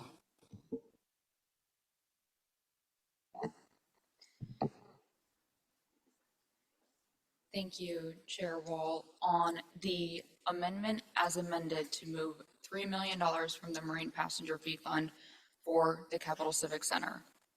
Assemblymember Hale, Yes. Assemblymember Kelly, Yes. Assemblymember Smith, Yes. Assemblymember Hughes Scandies, No. Assemblymember Atkinson, Yes. Assemblymember Bryson, Yes. Assemblymember Kelly,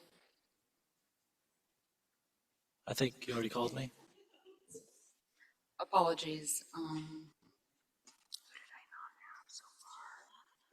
Assemblymember Wahal Gadak, Yes. Chair Wall. No. The amendment passes 6 ayes, 2 nays. Apologies for the confusion. All right, that brings us back to the original motion. The budget is complex, lots of complex decisions. Are there any objection to the motion to approve the marine passenger fee proposal as amended? Seeing none, that's so moved. Nice job, everybody. We're going to take another 10-minute break. Come back at 8:20. Everyone was.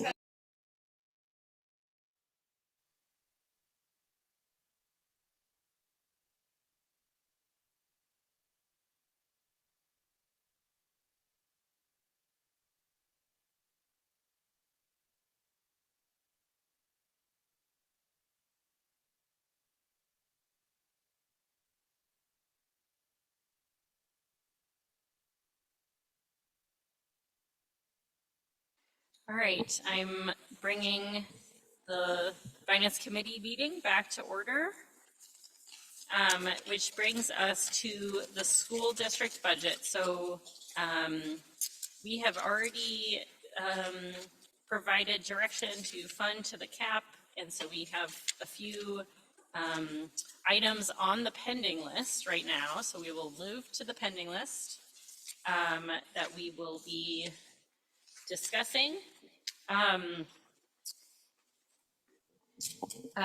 Maybe I'll ask if staff had any opening comments before we jump into these items on the pending list. No. Okay. All right.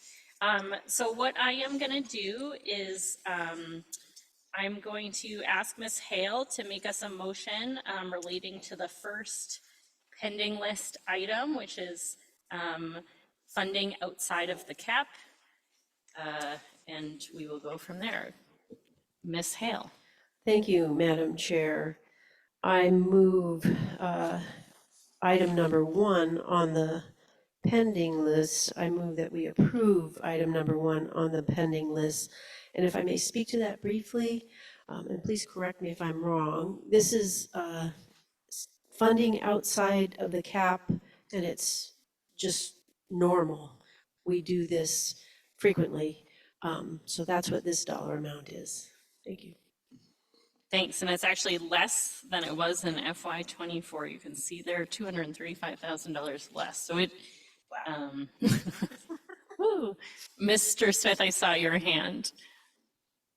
Thank you, Chair Wall. I guess I just kind of on the process of the pending list, you know, I can tell that it's obviously kind of arranged by maybe CBJ items on the top, community requests below. I appreciate that it's ordered high to low. Are we envisioning kind of going through each item and then, you know, going through the whole list, and if we want to return to an item based on the results of the list, being able to do so, or also then at some point just closing, you know, essentially closing action on the pending list so it doesn't drag on or pop up at another meeting. I mean, we may need that, but I just had, that was just a broader question on how we're going to go after this. Thanks. So my understanding is the body can do whatever it wants within the Finance Committee before we go to the actual vote. What we have structured here is the intent behind the votes we just made was to close the CIP, to close the marine passenger fees. And after we take action on these 2 school districts, funding requests, that will close out the school district until we actually vote on it, take official action during a regular assembly meeting. In regard to the other items on the pending list, you are correct that we structured this with intention to start with internal funding requests, recognizing we want to take care of our house first. And then the community requests that you all sponsored are listed in order from highest to lowest, with the highest money amount to lowest money amount, with the idea that those big ones are going to have a big impact on the rest. And so let's tackle those first. You know, I think the body, once we get through that list, the body can do what it wants. If there is, you know, let's say we spent more money than we have at the end of that process, there would need to be action to correct that. Or if we spent less money than we intended, there could be action to correct that. But my intent is to go through one by one, and I hope that the body, you know, and hope that the body doesn't get too crazy at the end with lots of adjustments to the actions that we took. Thank you for that question. This is, you know, there's lots of different ways to do this, and this probably won't work perfectly, but want to make sure people understand before we jump in. Ms. Hale. Thank you, Madam Chair, and Mr. Smith, I really appreciate your question.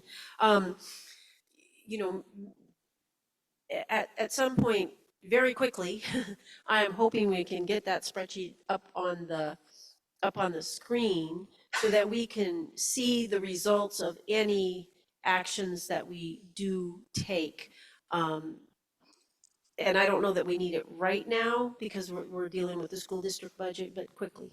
Yes, I think that makes sense to, before we start down the external funding requests, to get an update on where we're at, given we took some actions tonight. and then have that be rolling. I also wanted to say to the folks in the audience, I should have started here that, you know, we are not going to make it all the way through the community funding request tonight. We'll make a decision as a body about when we are going to stop and move this to a future meeting. And we, you know, we're intentional about asking you all to provide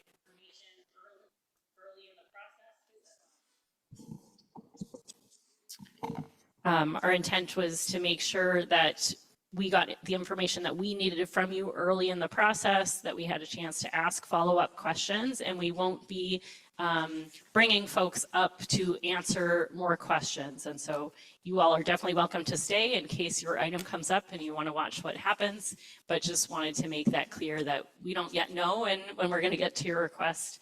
But hopefully we will get through the school district quickly and then make a decision about how far and late we want to go tonight. Okay. Ms. Hale has made a motion. Are there any objections to that motion? Seeing none, that brings us to the second item. I'm gonna tend to rely on our sponsors and the folks that made these amendments to put motions on the floor. And so, Mr. Smith, the second item was something that you moved to the pending list. Would you like to speak to this? Thank you, Chair Wall. I offer this action with some, not hesitation, but I guess I might say embarrassment, in that I had brought this up during our April meeting. And I just have to admit, due to my capacity, and I believe also staff capacity, do not have anything to share with you at this time. I think we have shown throughout the process that will support the school district and have significantly. I mean, I think we should all applaud ourselves for that. They've also done very good and hard work, and I think have now put themselves in a good position for FY25. My understanding of their budget is that for their FY25 budget is that with their current budget, what they approved and which was balanced, it does cut a number of positions.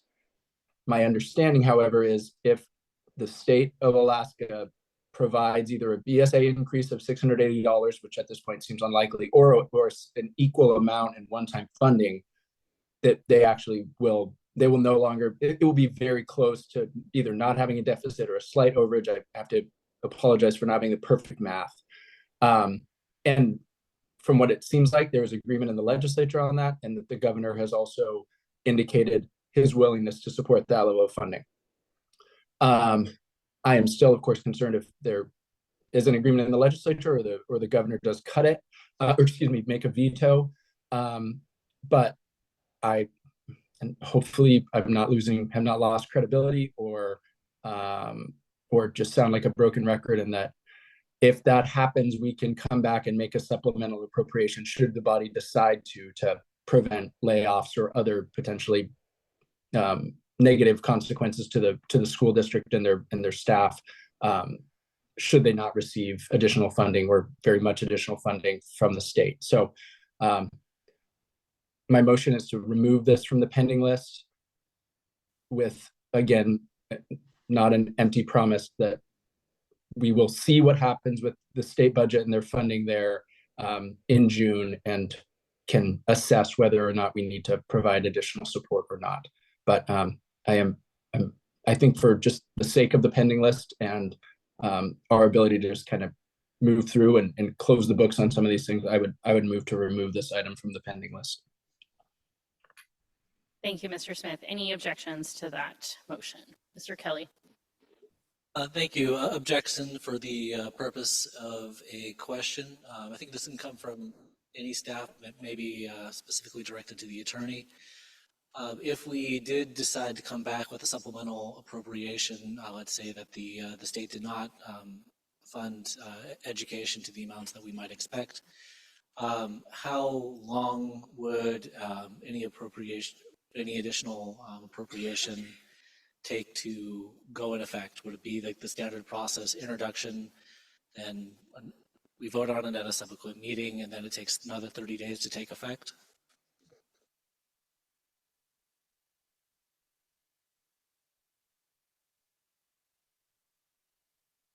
So through the chair, thank you, Mr. Kelly.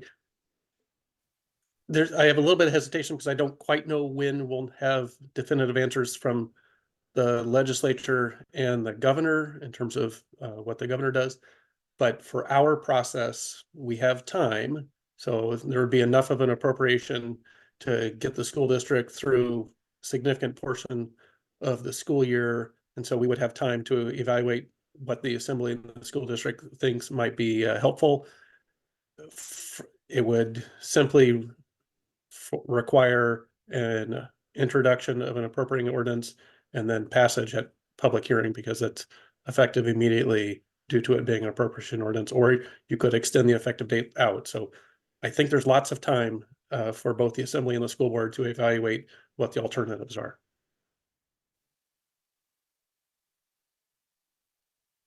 Mr. Kelly, do you maintain your objection? No. Well, Huggy Duck. Yeah, I'll object. Can I speak to it? I think, Mr. Smith, I would prefer kind of a reverse of what you're doing, that it is appropriated now, we move it through the process now, and if things magically happen at the legislature and the governor's office, then we can pull it back at that time. It just seems like, I know that the school board and the school district operates on a totally different timeline than we do here at the assembly, and I'd rather not put them in a hard, difficult position and have them stressed out that they're waiting on the legislature and the governor's office that's failed time and again to come through for our schools in Alaska. Ms. Atkinson. Thank you. I'm actually going to be speaking in support of this motion. From what I understand, the school district is in a very different place from where we originally were looking at appropriating this outside funding. And I'm not going to speak to whether I think the legislature or governor will come up with more funding. But I think if we are in a position where we do see either one-time funding or a BSA increase, we would be looking at the exact opposite of maybe de-appropriating things we've already appropriated. I sort of doubt we'll be needing this extra funding on top of it. So I fully support currently moving this back. And like we've said, if we end up having a massive correction here, we can appropriate it at that time. Ms. Hale.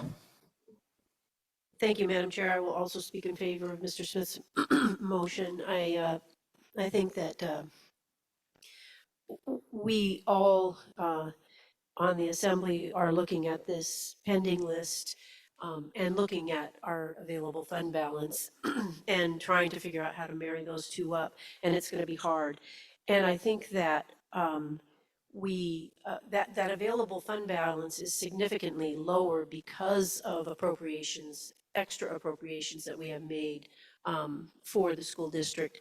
And the school district has taken the knowledge of that, and taken the situation that they've been in and just made incredible progress on their budget and on all of the plans that they're making. And I greatly appreciate that.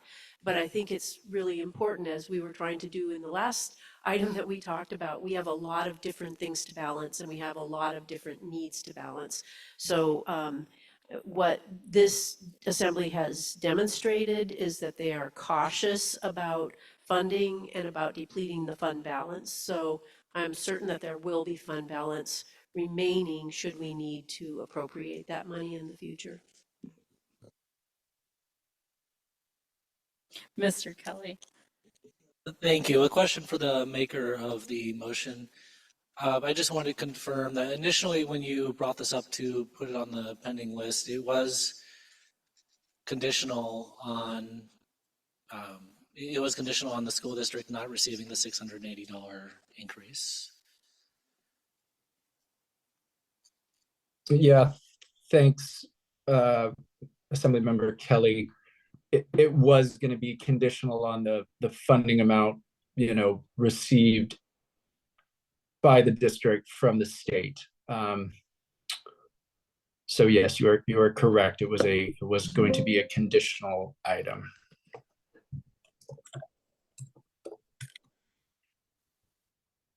Thank you. And this isn't really a follow-up. I think this is just more of a comment. I think I was initially satisfied with the timeline that I heard from the attorney. That was why I removed my objection. But then I also find myself persuaded by Wahahoge Dock. I think it's probably better to provide a little more certainty to the school district. So I think at this moment I will be voting against this motion. Well, Huggy Duck and then Miss Uscandies. Can I get a point of clarification? If he's not moving it because he's pulling it from the list, do we vote on it still? Or does somebody else need to move it then? I mean, it's a tricky question. He made a motion. I would say if it fails, then someone can make a motion to move it. Good question, and this is complicated. Miss Uscandies.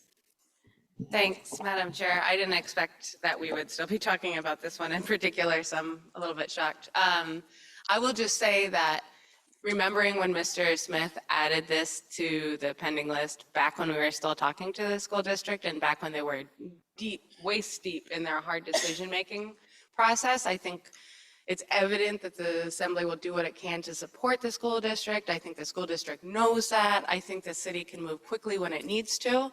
And I will make the unpopular statement that I continue to say the governor criminally underfunds the state's education system, because I truly believe like at some point someone will bring a lawsuit, and it may not be Juneau, but we are also, the multiple things you can sue on. Every other school district around the state has been making these terrible, terrible, painful cuts that no one wants to make because it's our kids.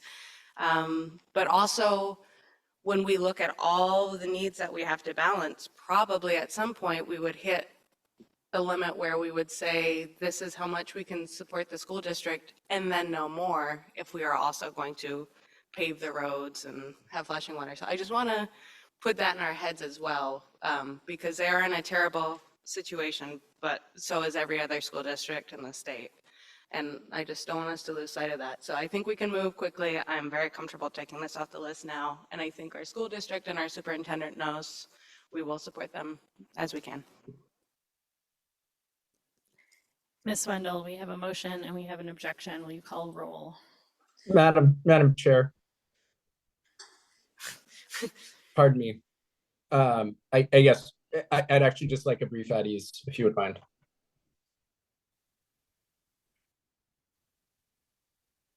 Go ahead, Mr. Smith. Sorry, I may have a brief at ease? Yes, I meant go ahead and we will take an at ease. Okay, thank you.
Mr. Smith, how are you doing? We can't see your progress. Thank you, Madam Chair. Still need maybe another 3 minutes. All Sorry right. for the Past 3 minutes. more apologies on the way after this. Thank you.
I see Mr. Smith on the screen.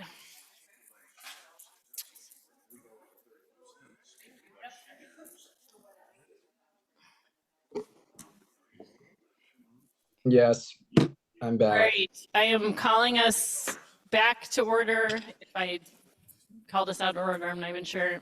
Mr. Smith, how are you doing? Not great. Definitely some, anyway, some inner turmoil on maybe in a school metaphor, not have done all my homework. But I also don't know a great way out of this, to be honest. I think I will. I think I'm going to continue this motion.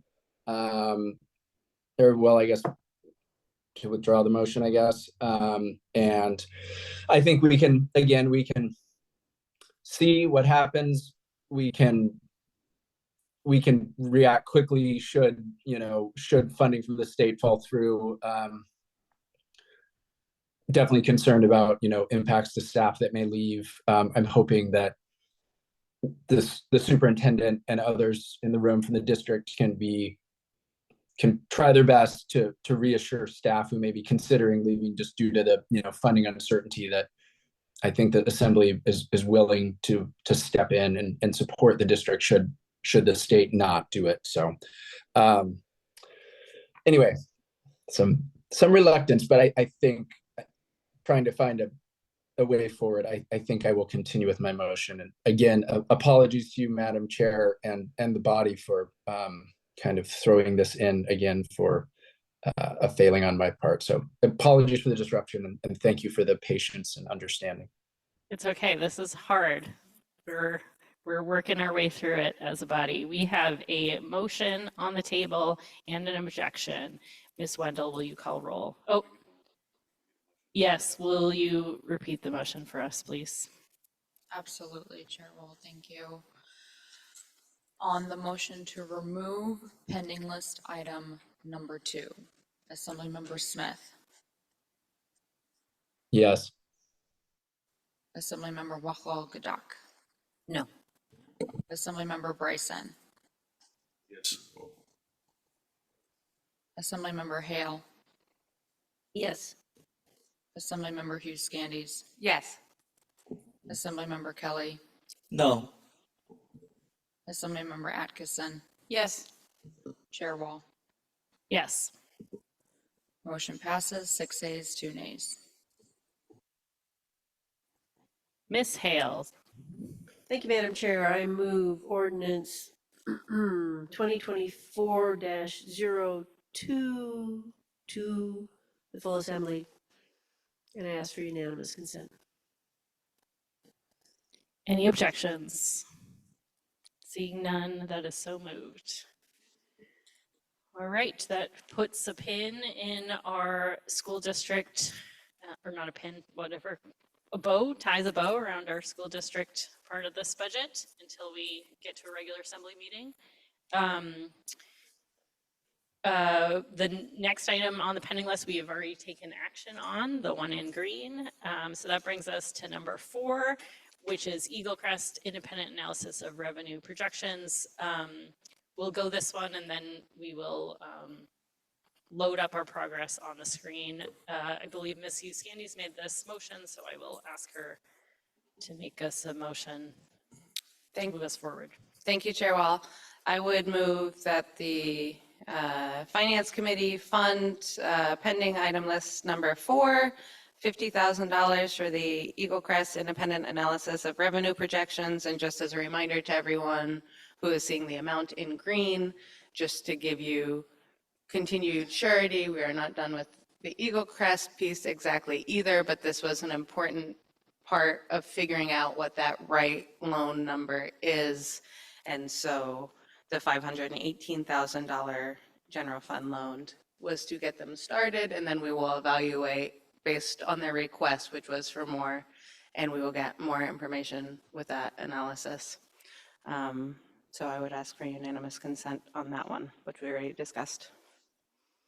Mr. Bryson. There we go. I'm going to have to object to this. While I understand where the Ms. Hughes is coming, wanting to understand this, revenue at Eagle Crest has far more variables than an analysis would be able to bring in. This is where your guess is. They could say that we're doing everything correct, and if Eagle Crest doesn't have snow, then that's going to have more of an impact than any other factor that an analyst could go and find for us. Or they could say things are bad and we could have a phenomenal snow year. So to do an analysis of a project like this that has variables that, what is the analysis going to tell us about the weather? So I don't know that we would get, it would be great if we knew exactly how much revenue Eagle Crest was going to take in over the next 3 years. I'd love to know what my level of revenue that I could take in over the next 3 years. And I have access to professionals who could give me some level of an analysis, but I know that there's so many variables out there that it would only take a few things to change. I don't know that we would get the best information that we could, or that this would be the best $50,000 spent. Thank you for the time, Madam Chair. Thank you, Mr. Bryson. I saw Ms. Atkinson, Mr. Kelly. I'm just going to be speaking in support of this item and this motion. I understand that there are, as with everything, factors that we cannot predict, but it was, as I would argue, as predictable or as reliable as any model is. And I do think that we can at least be confident in some base assumptions that I personally just don't have confidence in right now. So I would like to see this independent analysis look at least at what Eagle Crest is assuming baseline and see if those check out. And sure, we might have a great year or really poor year, but I think that there are some things that can be confirmed that I'm just frankly not sure of at this moment. So I'm in support. Mr. Kelly. Thank you. I do want to say I believe Mr. Bryson does raise some good points that we can't completely predict the weather and many other things. However, I still feel that this $50,000 would allow us to come to a place of making a more informed decision, and perhaps we can try and maybe take some different scenarios along with that. We can try to analyze what would a good year look like, what would a bad year look like, and so at this point, I think I would speak in favor of this $50,000. Thank you. Ms. Hale. Thank you, Madam Chair. I'm just looking at the language and I have to take my glasses off. This is an independent analysis, and so this is an independent analysis to confirm an analysis that Eagle Crest staff have already made. And one of my concerns about Eagle Crest staff making performing this analysis is I'm not sure who's doing it, because I don't think that organization is very deep. So I like having an independent analysis to confirm that analysis that they've already made. Mr. Bryson. I'm going to remove my objection, Madam Chair. All right. Any objections? Seeing no objections, that is so moved. Okay, this brings us down to external funding requests. I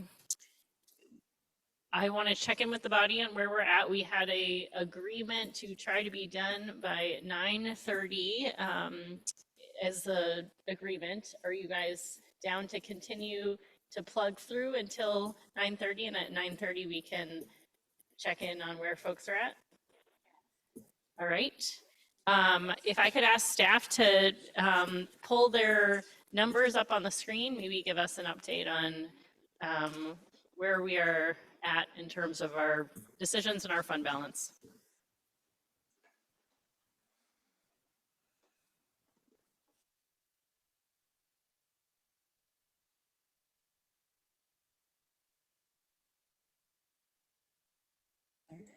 Chair Wall, I'm going to provide a couple pieces of information.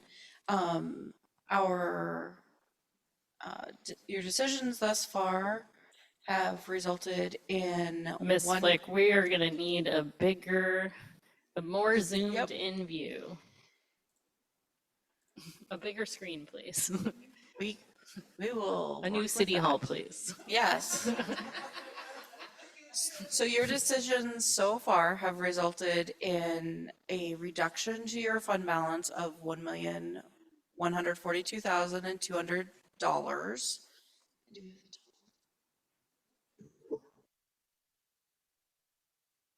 And we're going to pull up the other sheet, just one moment. Because we are doing just-in-time calculations for you, because we have amazing talent on this bench.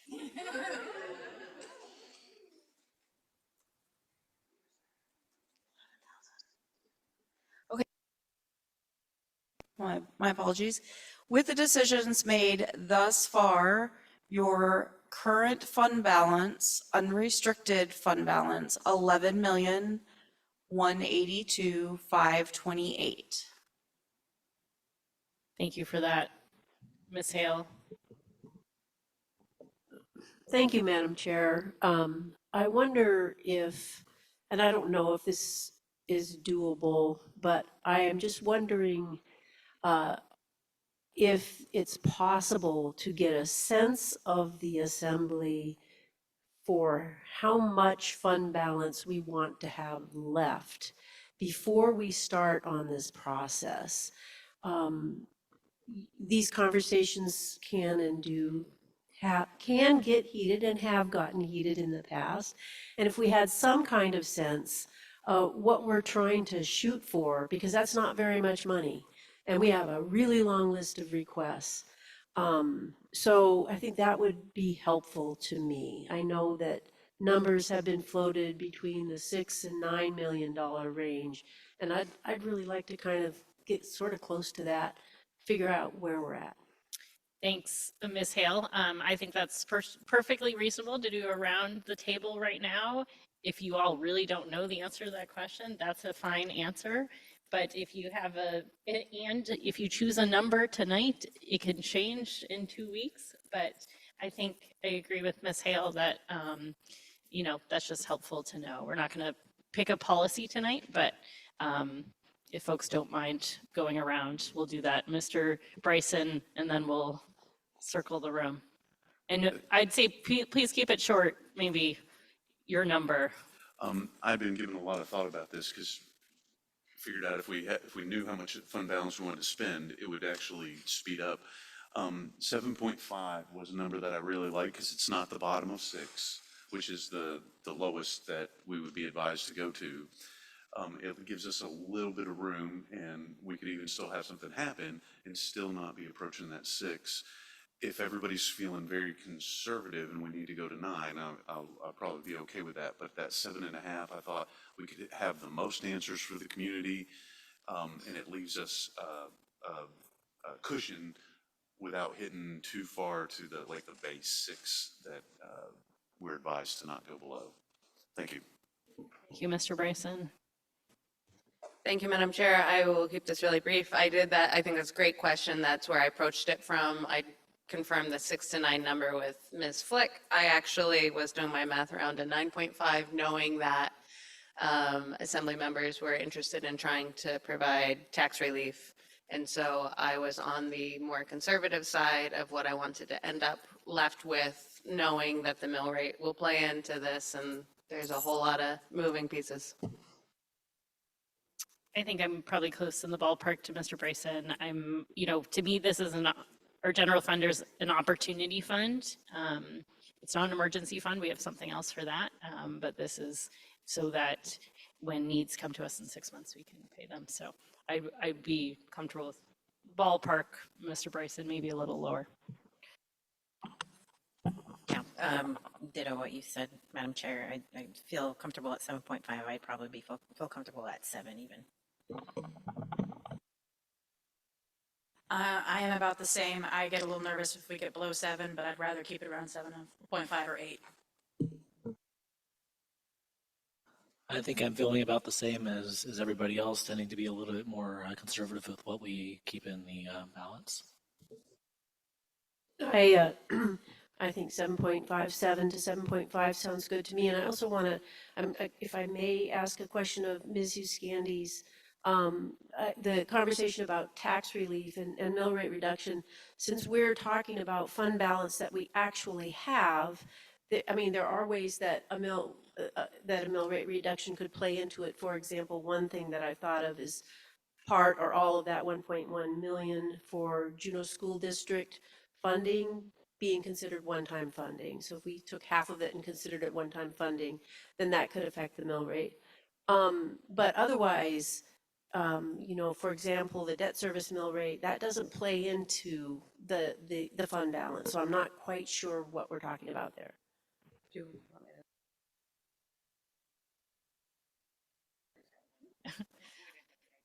I think let's get to Greg. We are going to have lots of time to talk about our philosophy on the mill rate. And so this is a quick point in time about where we are on fund balance. Mr. Smith. Thank you, Madam Chair. Looking at page 34 of, I believe, the new packet, I'm seeing that the projected FY24 fund balance is 25 million. And if we've now gone to 11.2 essentially, and realizing that's not all just these ideas that we've addressed, there, the public safety radios, some really critical infrastructure, the elevator, support for JSD, like those are important and I think valuable investments. I'm actually almost planning to maybe try to say that I'm actually maybe where I want to be, period, here, which we'll see how this goes throughout the night. But I mean, just by my math, that is almost 14 million from the fund balance in 1 year. And I want to preserve future assemblies' ability to respond to issues or seize opportunities. So this may be brutal for me as we go through these community funding requests, but I may be actually good with where we are right now at the 11.2. So we'll see if I can hold to my principles, though. So thank you, Madam Chair. Right, we have a wide range of opinions right now, and that's okay, because we're gonna see how this goes. Lots of important things on this list, lots of reasons to keep some fund balance, so. Okay, with that, I am going to, so as we work through this, I'm gonna call on the sponsors to make the motion, and then we can go from there. Mr. Smith, you have the first one on the list. AUIC, land purchase for Family Center. Very good. Thank you, Madam Chair. I sponsored this request because we know the importance of childcare. I think it's an exciting opportunity. I think AUIC is dreaming big and acting bold, and I applaud them for that effort. I do also want to mention that they have let me know that the 4 million was a top line number. They're open to potentially a blend of a loan or funding for this project. But I will say again, looking at that stark math for the fund balance, I will not be supporting this this proposal. And I did let them know, just to try to rebuild some credibility. I did let them know that at the beginning that I sponsored it with no guarantees of voting on it. You know, at the time, we didn't know what other requests would be in front of us. And I did it to help continue the conversation. Things have changed as well. We have now school district buildings that may provide an opportunity to do some of what they want. I completely understand their needs and desire for a purpose-built building, and how that fits into their broader plans. But I will not be voting in support of this in this motion or this item. Mr. Smith, just for elegance of the process, would you mind making a motion to move it and then Very good. no vote? Yeah, thank you, Madam Chair. Yeah, I will move pending list item number 5, the AUIC land purchase for Family Center for $4 million. But as I said, I will be a no vote on this. Would anyone want to speak to this? Ms. Atkinson and Mr. Bryson. Sorry. Thank you, Chair. Well, I was just going to say, considering precedent here, could he not choose to move to withdraw it instead of asking for no? He could. The problem, why I suggested different is because if that fails, then we'll have a second vote. This would mean we would just have one vote. There's different strategic reasons to do it differently, but that's what I'm proposing now. Good question, though. Mr. Bryson. Thank you. This is a question for the maker of the motion. Mr. Smith, when they were talking to you about it, we obviously want to have more childcare in the community. Have you had a recent conversation with them to find out how their feelings are about maybe performing childcare or their services in one of the schools or using one of those school facilities that have come open for some of their office space? If they're I mean, a school sounds pretty purpose-built for kids, which is, have they commented on that yet? Yeah, thank you, Mr. Bryson. They did, and I'm trying to recall exactly what they had said in their response to us. I know that was asked as a follow-up question. Um, I think there is possibility for maybe doing, and I don't want to put words in their mouth, so I'm sorry for doing so, but I think there may be opportunity to provide childcare at Marie Drake. I think there are some issues, parking. Again, their plan for this family center is much bigger and broader than just a childcare center. It's a children's museum and some other kind of revenue generating options that wouldn't really, I don't think, work in Marie Drake in that space.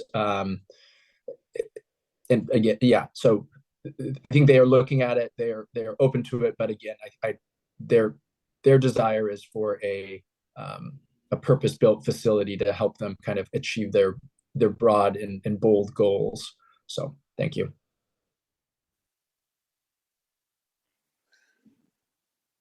Mr. Kelly. Thank you. I feel hesitant to vote this entire thing down. I see childcare as a very big need in Juneau, and I think it's a worthy proposal that they've given us. If it make it more palatable to the assembly, I might suggest supporting with a reduced amount. So I move to amend Mr. Smith's motion to change the request from 4 million to 2 million and ask for unanimous consent. Object. Ms. Hale, would you like to speak to your objection? I would like to speak to my objection. I understand the desire. I have always supported AEYC in the past. I just cannot support funding for land for a new facility when we have schools that are vacant, and I know that they don't provide what AEYC is hoping for in their sort of their dreamed of vision. But I will repeat what Madam Mayor said. We wanted a purpose-built facility too, and there's only so much money to go around, and I just don't think we can afford to spend money on this project. Bahagidak. It's just an objection. I think everything that I would object to has already been said. Great. We have an amendment and objections. Ms. Wendell, will you call roll on the amendment? Thank you, Chair Wall. I'll repeat the original motion first, and then we'll move to the amendment. On Assembly Member Smith's original motion to move pending list item number 5, AEYC land purchase for $4 million. Assembly Member Kelly amended that motion to change the request from $4 million to $2 million. Assembly Member Kelly. Assembly Member Hale. No. Assembly Member Wahlal Gadak. No. Assembly Member Smith. No. Assembly Member Hughes Candies. Yes. Assembly Member Atkinson. Assembly Member Bryson. No. Chair Wall. Yes. Motion fails, 3 ayes, 5 nays. All right, that brings us back to the original motion. Ms. Hughes Candies. Thank you, Madam Chair. I'll speak briefly to my objection to the original motion, which is why I was voting yes to make it a smaller number in case it made it through. I think this is a great project. It's too green at this point, purchasing land. I think Ms. Hale just spoke to. I think AUIC is a great organization.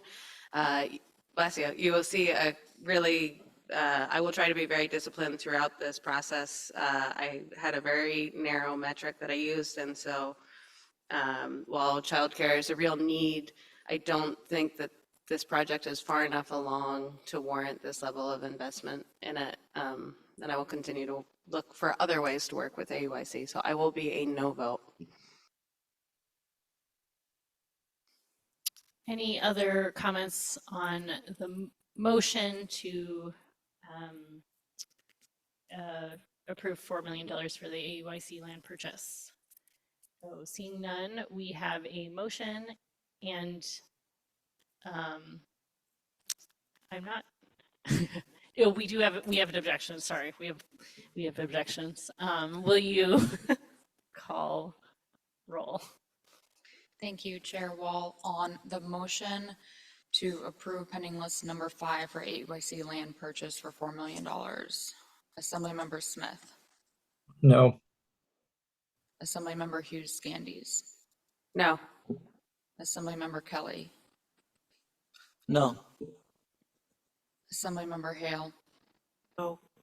Assemblymember Atkinson, No. Assemblymember Bryson, No. Assemblymember Walaghadak, No. Chair Wall. Yes. Motion fails, 1A, 7 A's.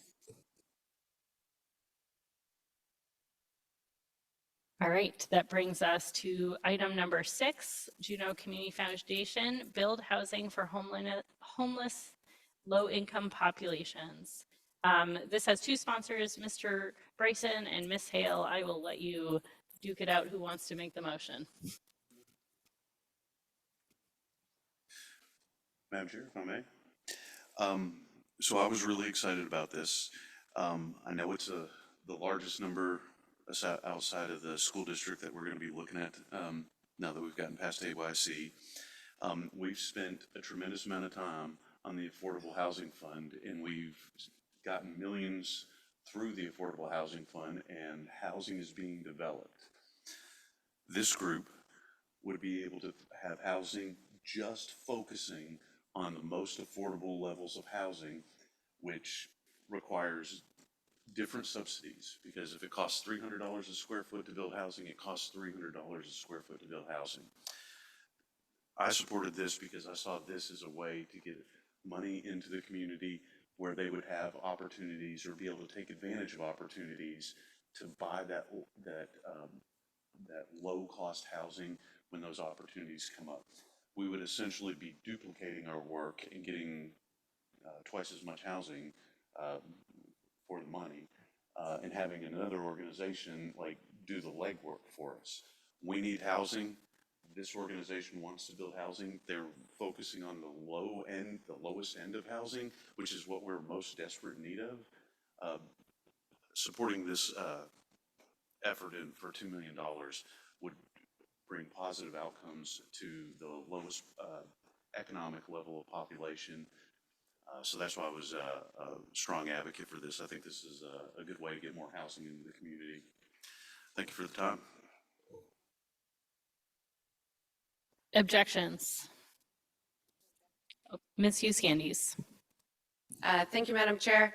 I will say that when I first saw the list, the pending list, I was very excited about this project.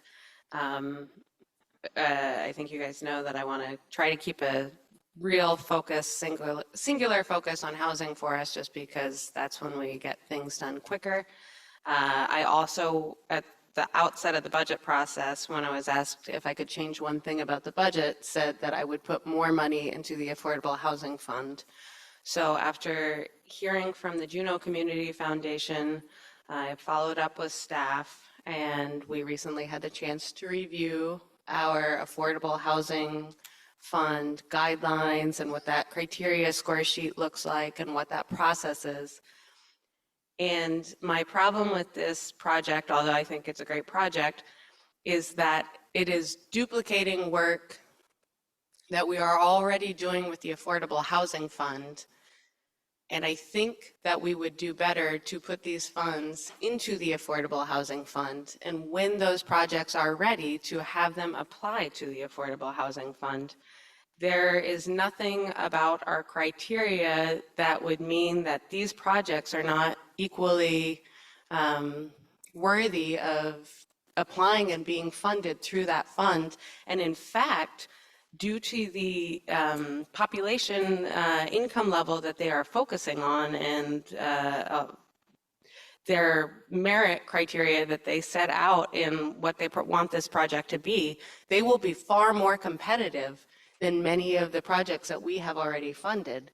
So to me, this seems like splitting off, putting something in the Juneau Community Foundation, closing it away from competition and community or city input, almost creating a separate pool of funding, which we don't really do for anyone else, to say, let's section off a fund and you guys go decide what kind of housing you want to build with it.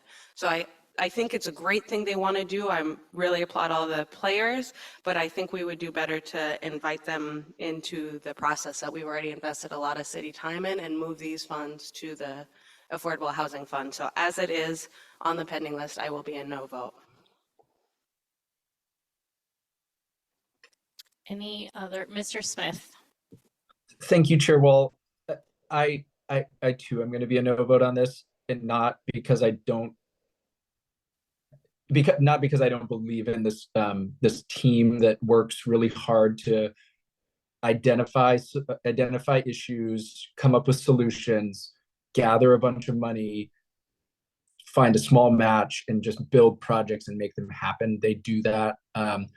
My reason for voting no is we did $2 million for the Gastineau Human Services Project. I kind of see that as going towards the same group. And I think we made a good commitment in our, in addition to the 2.6 million we have in the Affordable Housing Fund. I think we're going to make some big investments in housing once again. My only thing is we just spent 2 million on that other project, and as a result, I kind of will just say I'd be interested in reevaluating this next year, but I think at this time I'm going to be a no vote. I think they do fulfill a really important niche here, but due to the reasons I said earlier, I'm a no. Thank you. Ms. Hale?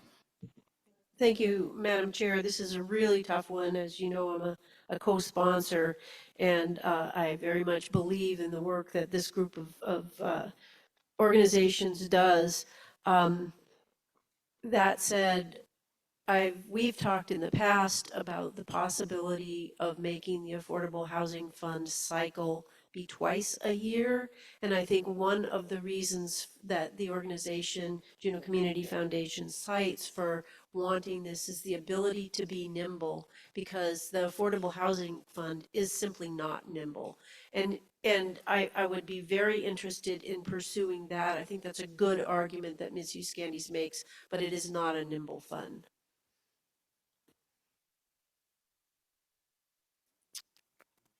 Mr.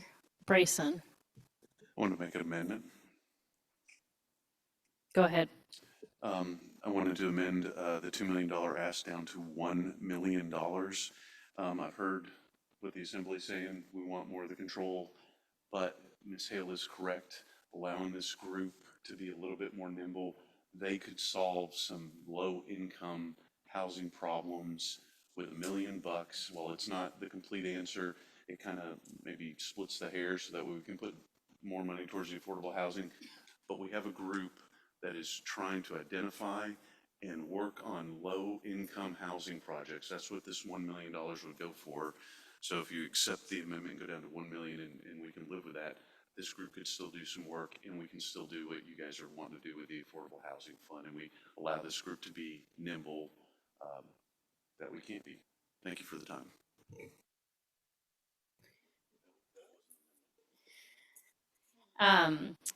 All right, we have an amendment. Any objections to the amendment? Oh, Mr. Smith, I saw a few others too, but Mr. Smith? Yep, thanks. Just watching that fund balance amount again, I feel like we did a good amount of support for a project from this team, and just reluctant to keep spending. Anyway, yep, I think you're aware of my objections, so thanks. Mr. Kelly?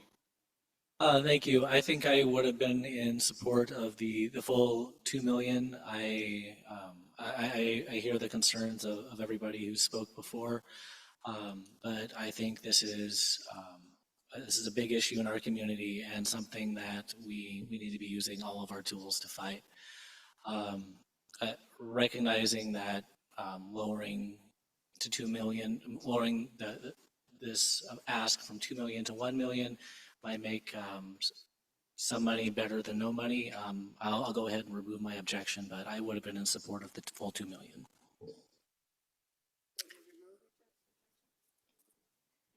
He is removing his objection to the amendment. I will object to this amendment as well. I think as we go through this list, there are going to be motions to change the amount of some of these grants. I think that that's fine in some cases, but I do think, lower money is not always a compromise if it makes the projects that we're trying to fund not viable anymore. And so I'd just be cautious for folks that, in some cases, it may make sense for us to put more money into fewer projects than less money into more projects. So in this case, I think, for this project to be successful, and I don't know how the vote will go, but more money may make more sense for what they're trying to do. So we have a motion and amendment. Ms. Wendell, will you clarify what we're doing and then call roll? Thank you, Chair Wall. The original motion by Assemblymember Bryson was to move to approve pending list item number 6, Juneau Community Foundation's request for funding to build housing for homeless and low-income populations. Mr. Bryson amended his motion to reduce the $2 million ask to $1 million. Assemblymember Bryson. Yes. Assemblymember Smith. No. Assemblymember Kelly. Yes. Assemblymember Hale. No. Assemblymember Atkinson. No. Assemblymember Hughes Scandies. Yes. Assemblymember Wahal Gadak. Chair Wall. No.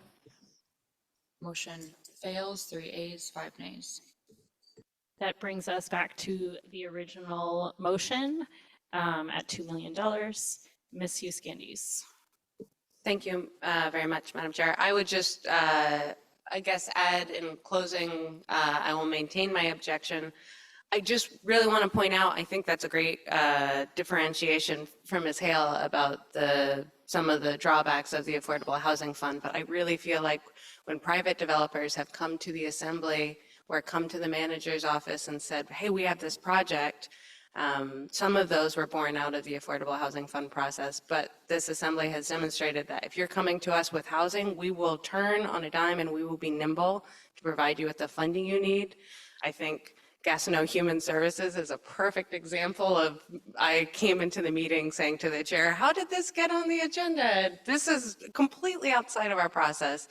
And when I heard the case that, the grant application they had and they needed a commitment and how many units it was going to be and how vetted the project was, I was happy to say, take $2 million, and that was the vote that carried. So I will just say that I do understand that sometimes we need other mechanisms to need to be more nimble, but again, I personally would feel comfortable in that case appropriating the manager's office $1 million, $2 million, and the reason for that is because we are responsible for the entire community's needs. And one of the questions I asked when the Juneau Community Foundation was here was, how will you make the decisions between you? Who is kind of the person who's going to make the ultimate decision? Because sitting in the Juneau Housing and Homelessness Coalition, which I am privileged to be a liaison to sometimes, there are disagreements that happen because it's a hard industry to be in, and all of those players are working really hard to help some of the people who need the most help in our community. But I find that better placed as a home within the city where there are elected leaders or appointed managers to make those decisions. So again, housing, wonderful, but I don't think this is the right mechanism to start sectioning off money and saying, you don't need to compete for it. You guys just decide how you want to split it up yourself.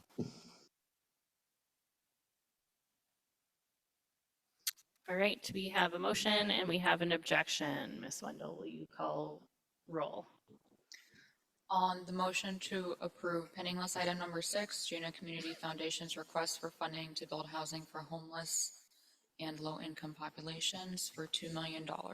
Assemblymember Bryson. Yes. Assemblymember Hughes Scandies. No. Assemblymember Smith, No. Assemblymember Wahal Gadak, No. Assemblymember Hale, No. Assemblymember Atkinson, No. Assemblymember Kelly, Yes. Chair Wall. Yes. Motion fails, 3 ayes, 5 nays.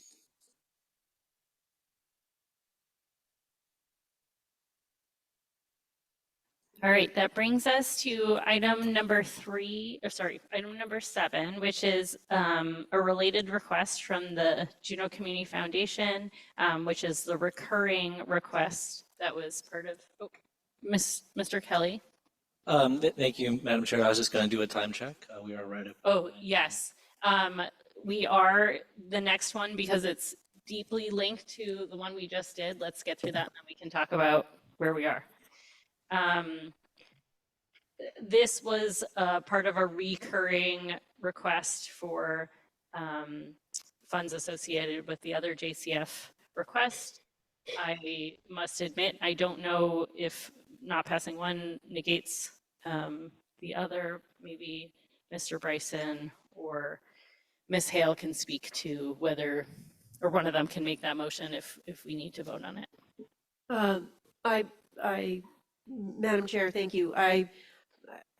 It's on the list, so I'm thinking we need to vote on it. And I can move it, but I'll object. I don't think it makes sense without the other one. So I move item number 7 on the pending list for $100,000, and I object for the reasons I've stated. For simplicity, does anyone want to support this? No. So I think we can. I mean, do we need to vote? Do we need to do a roll call? No. Okay. To protect our time. Okay. It is 9:30. What is the will of the group? We can go till 10, keep pushing, or we can end now. What I would say, I do not think we will need to meet on the 15th. If we're to pause right now, we can take the rest of these items up on the 22nd, but it may make for a long meeting on the 22nd. So if you want to do another half hour, that would just save us time on the 22nd. Oh, people want to keep going. Is that what? Yep. Okay. We'll do one more half hour here and then we will break at 10. Okay. Madam. Yes. Depending on where we are on the pending list, will we be able to talk about fund balances before we break? Yes. It's on the agenda. Maybe we don't have to talk about it, but. That is information only, but the intent was if right now we haven't made any new funding decisions, but at the end of the night, if we have, we will check in on where we're at. Okay, super, thank you. Good question. Thanks for providing that clarity. Okay, we are coming to number 8, which is the Sealaska Heritage Institute STEAM Fab Lab. Mr. Bryson. Thank you, Madam Chair. So our partnership with SHI has returned millions of dollars in grant funding to the community. This has been a wonderful partner. Through the different negotiations and the different stuff with the building, they have to go a different direction. Somewhat our responsibility for them having to go a different direction, but to have a community partner that has generated literal millions for our school district and other programs, I think it would be very appropriate to fund them for the $500,000 to get that STEAM Fab Lab going. And I'll just leave it at that, Madam Chair. Any objections? Seeing none. Oh, Mr. Smith. Thanks. I appreciate the request from this group. Mr. Bryson is completely right. They They do a lot of good for our community. I know there's been a little contention and, in terms of our occupancy there and some of those hardships there. I guess we funded this, I believe, for 300 and something thousand last year. I see construction undergoing there now. It's a valid request. I'm keeping an eye on that fund balance number right now. So I'll be a no vote. Thanks. Anyone else want to speak to this? Ms. Hale and Ms. Hughes Candies. I'll try to be brief. I am very supportive of this project, and I'm very supportive of SHI doing this project. I think that they are trying to complete the project, I believe, by September, and they have funding shortfalls. This only makes up some of it, so they're looking very hard for the rest, and I think we would really help this move this along and think of September, kids, yes. Use Candies. Thanks, Madam Chair. I'll try to be equally brief. I would second what the previous speaker said. We have a wonderful partner in SHI, both economically, but also the return that we see culturally. And we're very lucky to have this resource. I am aware that the Rasmussen Foundation, when they paused their grant making, threw a lot of projects off. And I think they had some really compelling reasons when they presented to the Finance Committee. Well, Huggy Yeah, just to full disclosure, all of that stuff, I sit on the Sealaska Heritage Institute Board of Trustees. I do not receive any financial compensation from that. And so I think last time we left it up to this body to decide whether or not I would be allowed to vote on this. Is there anyone who would object to Wahagidak participating in this conversation and voting? I see no one. Okay, we have a motion and we have an objection. Ms. Wendell, will you call roll?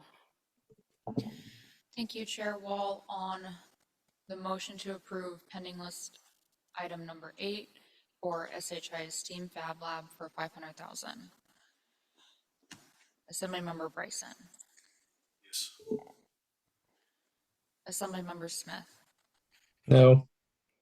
Assemblymember Kelly. Yes. Assemblymember Hughes Candies. Yes. Assemblymember Atkinson. Yes. Assemblymember Wahal Gadak. Yes. Assemblymember Hale. Yes. Chair Wall. Yes. Motion passes 7 ayes, 1 nay.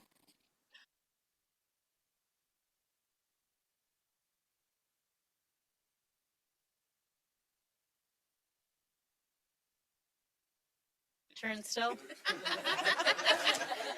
Who's in charge? Okay, brings us to number 9, Juneau Arts and Humanities Council Operational Support and Re-Granting Programs. Ms. Atkinson. Thank you, Chair Wall. I will move item number 9, and if I may speak to that. We've talked a lot about the school district, and though they've done a lot of really great work to balance their budget, they have had to make a lot of significant cuts. And one area, and the first area that often gets cut, is the arts. And I would like to see this through re-granting and programming. Juneau Arts and Humanities Council has been starting to work with the school district and with Superintendent Hauser to see about supporting some arts programs in the Juneau School District, which especially in a town like Juneau is really important. And I will ask for full funding of this request. Are there objections? Ms. Hughes Candies. Thank you, Madam Chair. I will be brief. I feel, I spoke earlier, I said I tried to evaluate all of these in a really, really narrow matrix. The need is always greater. This is another great project.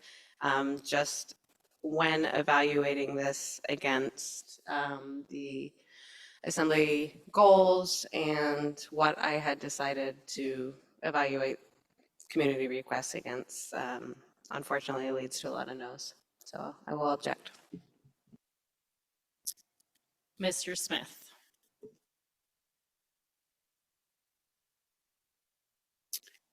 Ms. Thank you. Go ahead, Mr. Smith, sorry. Okay, thank you. I mean, I probably, I don't want to sound like a broken record, but similar thoughts to Ms. Hughes-Gandy's, just high on the fund balance, and this is recurring as well, so it would, you know, to do it appropriately would be increase in the mill rate. So I mean, I maybe am open to a lesser number, but we'll see how that goes. Mr. Bryson. Thank you. I actually support this because these re-granting programs were helping one organization help many organizations. And the more artists that we create, which is my idea what this program is going to do, is going to benefit the arts community.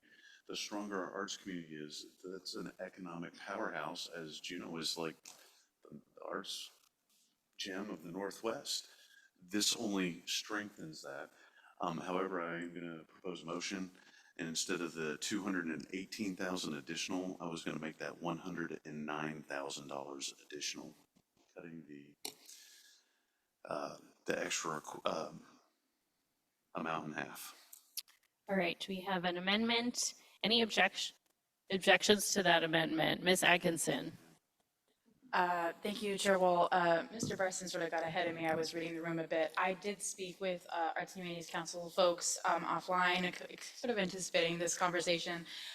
And if we were to want a lesser number, and perhaps instead of recurring a one-year number, the total amount of free granting specific funding that they're requesting is $151,000. And so I was going to make an amendment to make it a one-time request for $151,000 instead, and see if the body was more amenable to that. Madam Chair, I'll remove my amendment. Ms. Atkinson, you can either make an amendment or you can change your motion. Please let me know which you'd prefer. I'll change my motion and instead move $151,000 in one-time funding for re-granting for Juneau Arts and Humanities Council and ask for unanimous consent. Ms. Hale. Simply an objection for purposes of the question. I don't understand. We have a request for 420,000. So is the maker of the motion saying 151 one time plus another amount? Because 151 is less than what they got last year, or less than what's proposed in the manager's budget. And can you clarify? Yes, specifically taking down the $218 extra, which totals $420,000 after additions to the manager's budget, taking that 218 down to 151 and making that one time. If that helps clarify. Hagirak. Just to follow up to that question. So the 202 is already included in our fund balance? Okay, thanks.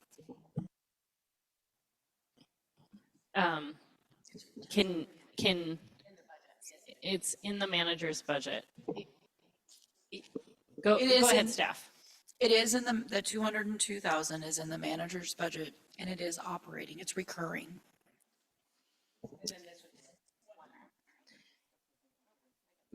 Mr. Smith. Thanks, Madam Chair. I guess I'm just maybe a little concerned about, I don't get me wrong, I don't necessarily hate going to one time, but I do kind of wonder, we provide it one time and then next year, anyway, it does kind of seem like it seems more appropriate for a grant to be, you know, or like a recurrent, what would be recurring asks to be recurring funding. But if Ms. Atkinson is, you know, if she's okay with that, anyway, if she's worked with the organization and she's okay with that, I will follow her lead on that. But it does just seem interesting. Like we may have to cut them down next year or something. Like what if it isn't? Anyway. Ms. Atkinson, do you have a response to that or clarification? I do. The reason I just make it one time, partially because I thought that was probably more comfortable with the body, but also, you know, this will be a change in their criteria and looking for re-granting opportunities that are more us geared towards collaboration with junior school districts. So I figured we could have this as sort of a 1 year and see, where that money goes, what they accomplish with that. And then if we want to make it reoccurring next year, we can look at doing that. Ms. Hughes Candies. Thanks, Madam Chair. So this is a whole new motion. I just want to make sure I don't, okay. So the motion is one-time funding. They still get the managers. Okay, got it. Do we have any objections to that motion? I wasn't quite sure. Ms. Hughes Candies. And Thanks. Thank you, Madam Chair. I'll keep it super brief. I very much appreciate the motion. If it passes, I'll be smiling. I'm going to maintain my objection just because that's how it starts. Mr. Smith. I could do 109. I don't know if I can do 150, so I'm objecting to. I'm trying to be principled. All right. Are you just making a statement or are you attempting a No, I'm just gonna object, and we'll see how it goes. Thank Okay. you. All right, we have a motion with with an objection. Will you call roll? Read for us. Yes, Chair Wall, absolutely. On the motion to approve pending list item number 9, Juneau Arts and Humanities Council request for, instead of 218,000 in recurring funding, 151,000 as one time. All right. Assemblymember Atkinson. Yes. Assemblymember Hughes Candies. Assemblymember Smith. No. Assemblymember Wachal Gadak. Yes. Assemblymember Hale. Yes. Assemblymember Bryson. Yes. Assemblymember Kelly. Yes. Chair Wall. Yes. Motion passes, 6 ayes, 2 nays.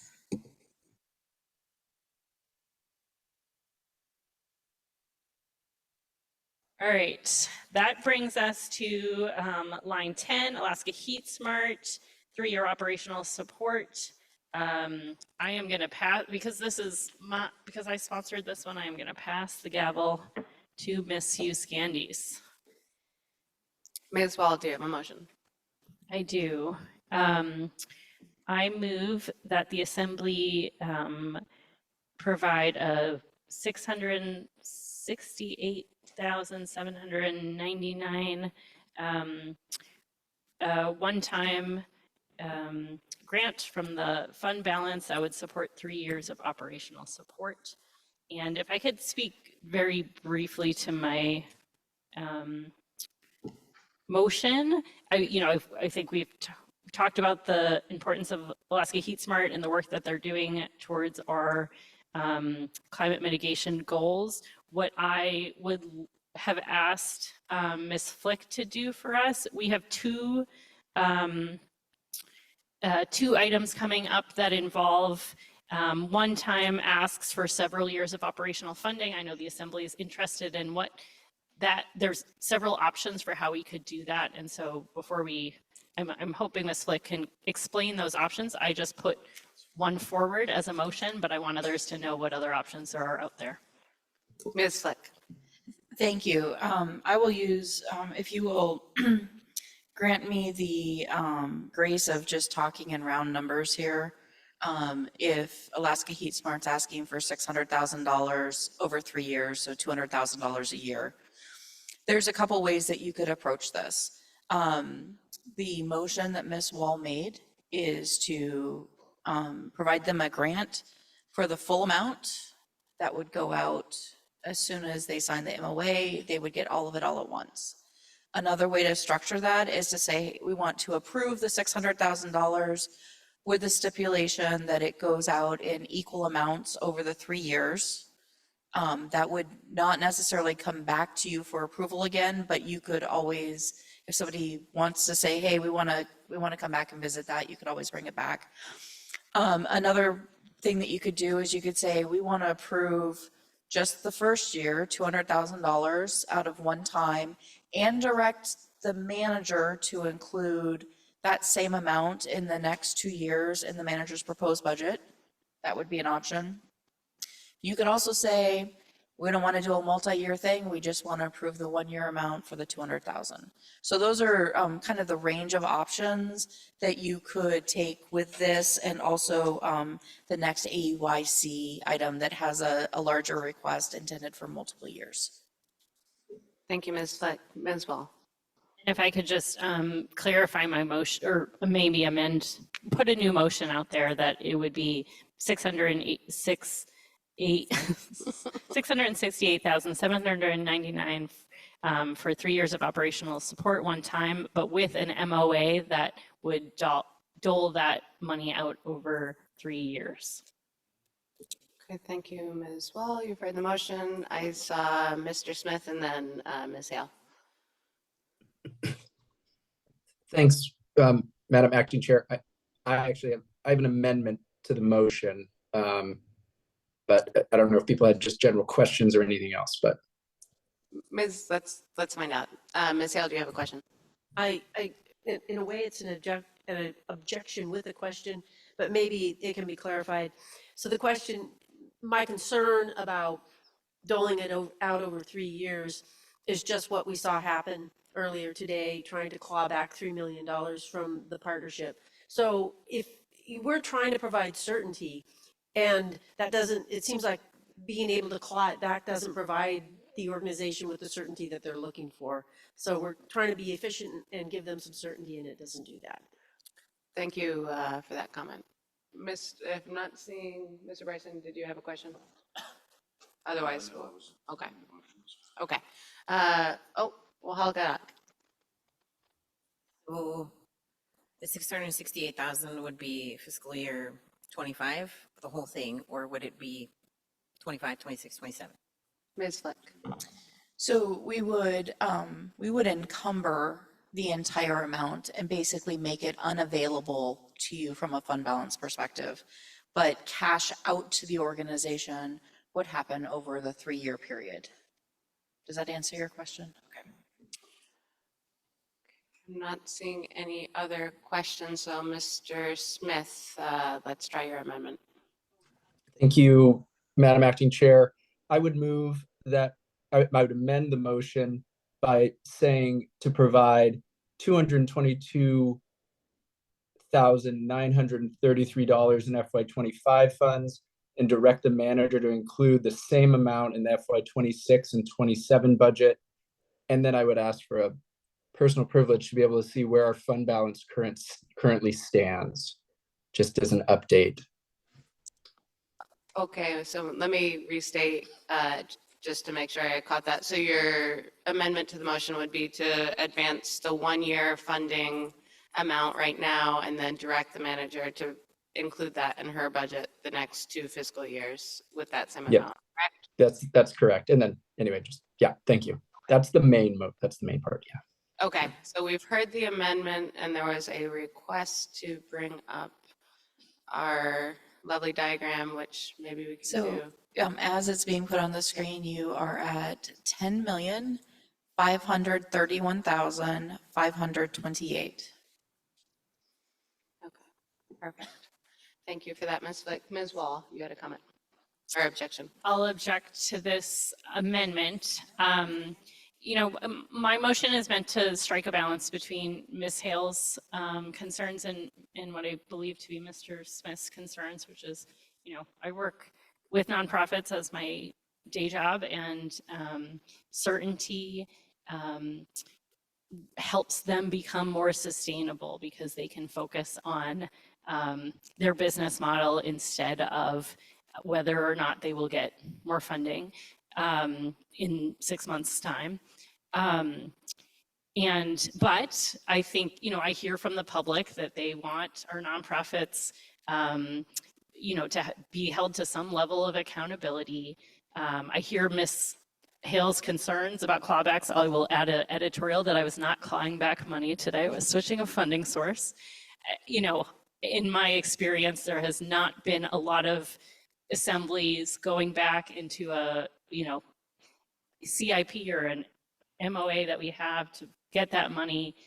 This would allow us to do that if something really bad happened. And I think the public would want to know that we've got some level of accountability. So that's why I'm going to object to Mr. Smith's and why I put it out that way. Okay, we've heard a objection to the amendment. Mr. Bryson, do you have an objection as well you'd like to speak to? Go ahead. Thank you, Madam Chair. So I actually think that Mr. Smith's motion provides more certainty for Alaska Heat Smart. If the funding, if we passed it into where we can't encumber future assemblies, so if we say we're going to do this next year, we can. Would you like to ask a question on that front, Mr. Bryson? Where I was going with that is that if we're given instruction for it to be in the manager's budget, then it's not a question anymore. The manager will just put it in the budget. And so that provides more certainty than our other options. Then we're saying, oh, it's in a bucket, you can get it next year. They won't have to. Maybe Madam Manager doesn't want to put it in the budget. I don't know. That's certainly a philosophy, so you could speak to that. I think you could argue on either side. Madam Manager, did you have something you wanted to add? I just wanted to point out that putting it, directing the manager, directing me to put it in the budget next year just puts pressure on the mill rate. Great. Thank you for that. Did I see a hand over here? Wahal Gadak, and then we'll go back to you, Mr. Smith. I initially was for this pathway, but I'm actually stepping back from that. I think asking the manager to put it in her budget sets a dangerous precedence for other grantors to come at us and say, hey, you can just throw it in the manager's budget. So yeah, I don't know if I'm too comfortable with this path, so I'll object. Thank you. Mr. Smith, do you have any other comments? Yeah, thank you, Madam Acting Chair. My main ones are doing it this way preserves some fund balance instead of it being $668,000. It's down to 222. It is still, as I think even Ms. Walls would be subject to the will of a future assembly, especially if there's an MOA. I mean, it would be brutal and probably a tough thing, but you never know when something happens. So it to me, it balances fund balance burn rate with, you know, unless we give it them all at once and say, oh, don't spend this all right away, it can still be pulled back by a majority of the assembly. So I hadn't considered Ms. Kester's mill rate question. And I don't know if I fully get that, but you know, I don't know, do we do short-term things like that without raising the mill rate? I think it would probably be fine to not, but anyway, that's my arguments to do it. Preserve some of the fund balance. So thanks. Okay. All right, thank you for that, Mr. Smith. We have an amendment. We've heard objections to it. We'll call the roll, but I'll just jump in and say that Ms. Kester touched on why I would not be in favor of doing it this way. Also, I think historically, Heat Smart is helping us meet some of our goals, but we have also talked about eventually, hopefully transitioning them to finding other funding sources where they're not necessarily always a function of the city. And I would continue to hope that they go off and do that. And I know that they do work very hard to find other federal funding. So we have a motion on the floor from Ms. Wall. You've heard the amendment from Mr. Smith. We have several objections. Ms. Wendell, will you please call the roll? Thank you. The original motion by Assemblymember Wall was to move pending list item number 10 to provide a one-time $668,799 grant for 3 years of operational support with an MOA that would distribute the funds over 3 years. Assemblymember Smith made an amendment to provide $222,933 in FY25 funds and direct the manager to include the same amount in the FY26 and FY27 proposed budgets. Assemblymember Smith. Yes. Assemblymember Wall. No. Assemblymember Kelly. No. Assemblymember Atkinson. No. Assemblymember Wachal Gadak. No. Assemblymember Hale. No. Assemblymember Bryson. No. Acting Chair Hughes Scandies. No. Motion fails, 1A, 7 A's. Okay, great. That amendment has failed. Mr. Bryson. I want to make another amendment. I wanted to try another amendment. I was going to amend the Alaska Heat Smart amount to $233,933 and provide funding for 1 year only, and ask for unanimous consent. Object. We heard an amendment. We have objection, Ms. Wall, and then Ms. Hale. Or do you, if you don't need to Don't need speak to to it? speak to it. Okay, great. Any other objection or comment? I will jump in briefly and speak in support of this amendment. I very much appreciate, my day job is also at a nonprofit. I understand the benefit of surety, and I understand that having funding secured really enables you flexibility. And I know that Heat Smart is out there frequently looking at funds, other grant funds that require match. So I appreciate all the reasons that the MOA would be structured this way. However, that being said, I don't think it makes sense for a municipal government to be that person that provides surety. And unfortunately, so much of what we do, I think it makes sense that we appropriate year by year. And I think if we wanted to look at other mechanisms in the future with Heat Smart, perhaps a contract, because they are doing work that benefits our goals, I would be interested in looking at that. But at this time, I would support giving them 1 year of funding. And we have objections, so let's call the questions, the amendment.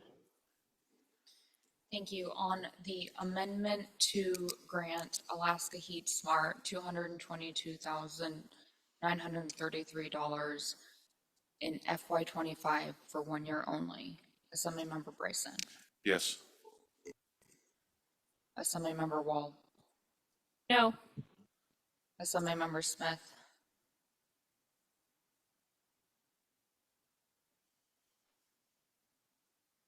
Yes. Assemblymember Kelly. No. Assemblymember Hale. Assemblymember Atkinson. No. Assemblymember Wachal Gadak. No. Acting Chair Hughes Scandies. Yes. Amendment fails, 3 A's, 5 nays. Okay, so that amendment fails. That brings us back to the original motion, which is for the full amount, correct? $668,799 to be structured as described by Ms. Wall. Are there any objections to that motion? Mr. Smith, do you need to speak to your objection? I don't think so. I'm just looking at the fund balance math. Thank you. Great, turn it into a catchy slogan. I love it. Okay, we have an objection. Let's call roll.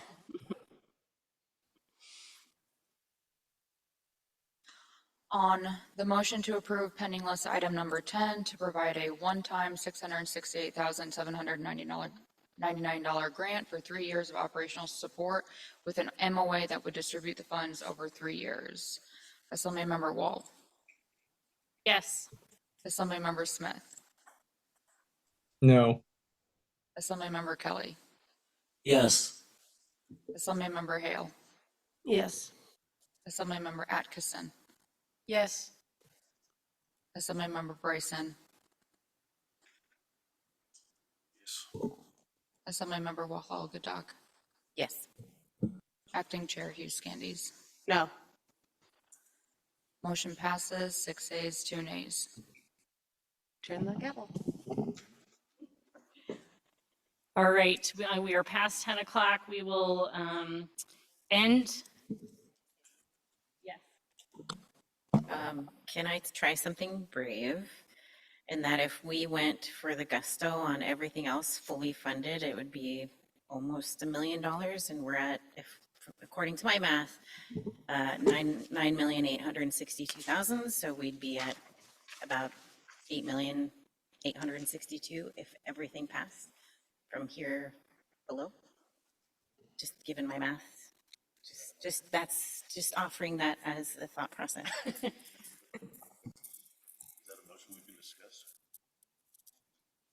You are welcome to make a motion to to approve all of these in one go, and if it doesn't fail, if it fails, we will still take up those items one by one. At the next meeting. That's what you were alluding to. Yes, go ahead and see if there are objections. Okay, then I move items 11 through 17 and ask for unanimous consent.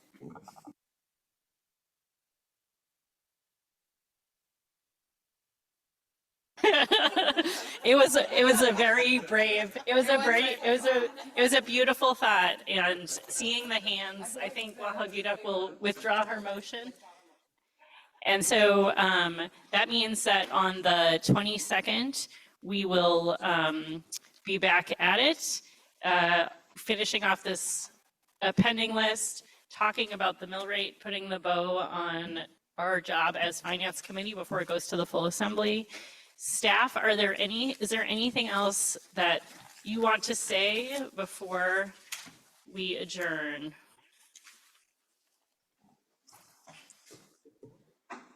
Good job. Right, with that, we are adjourned.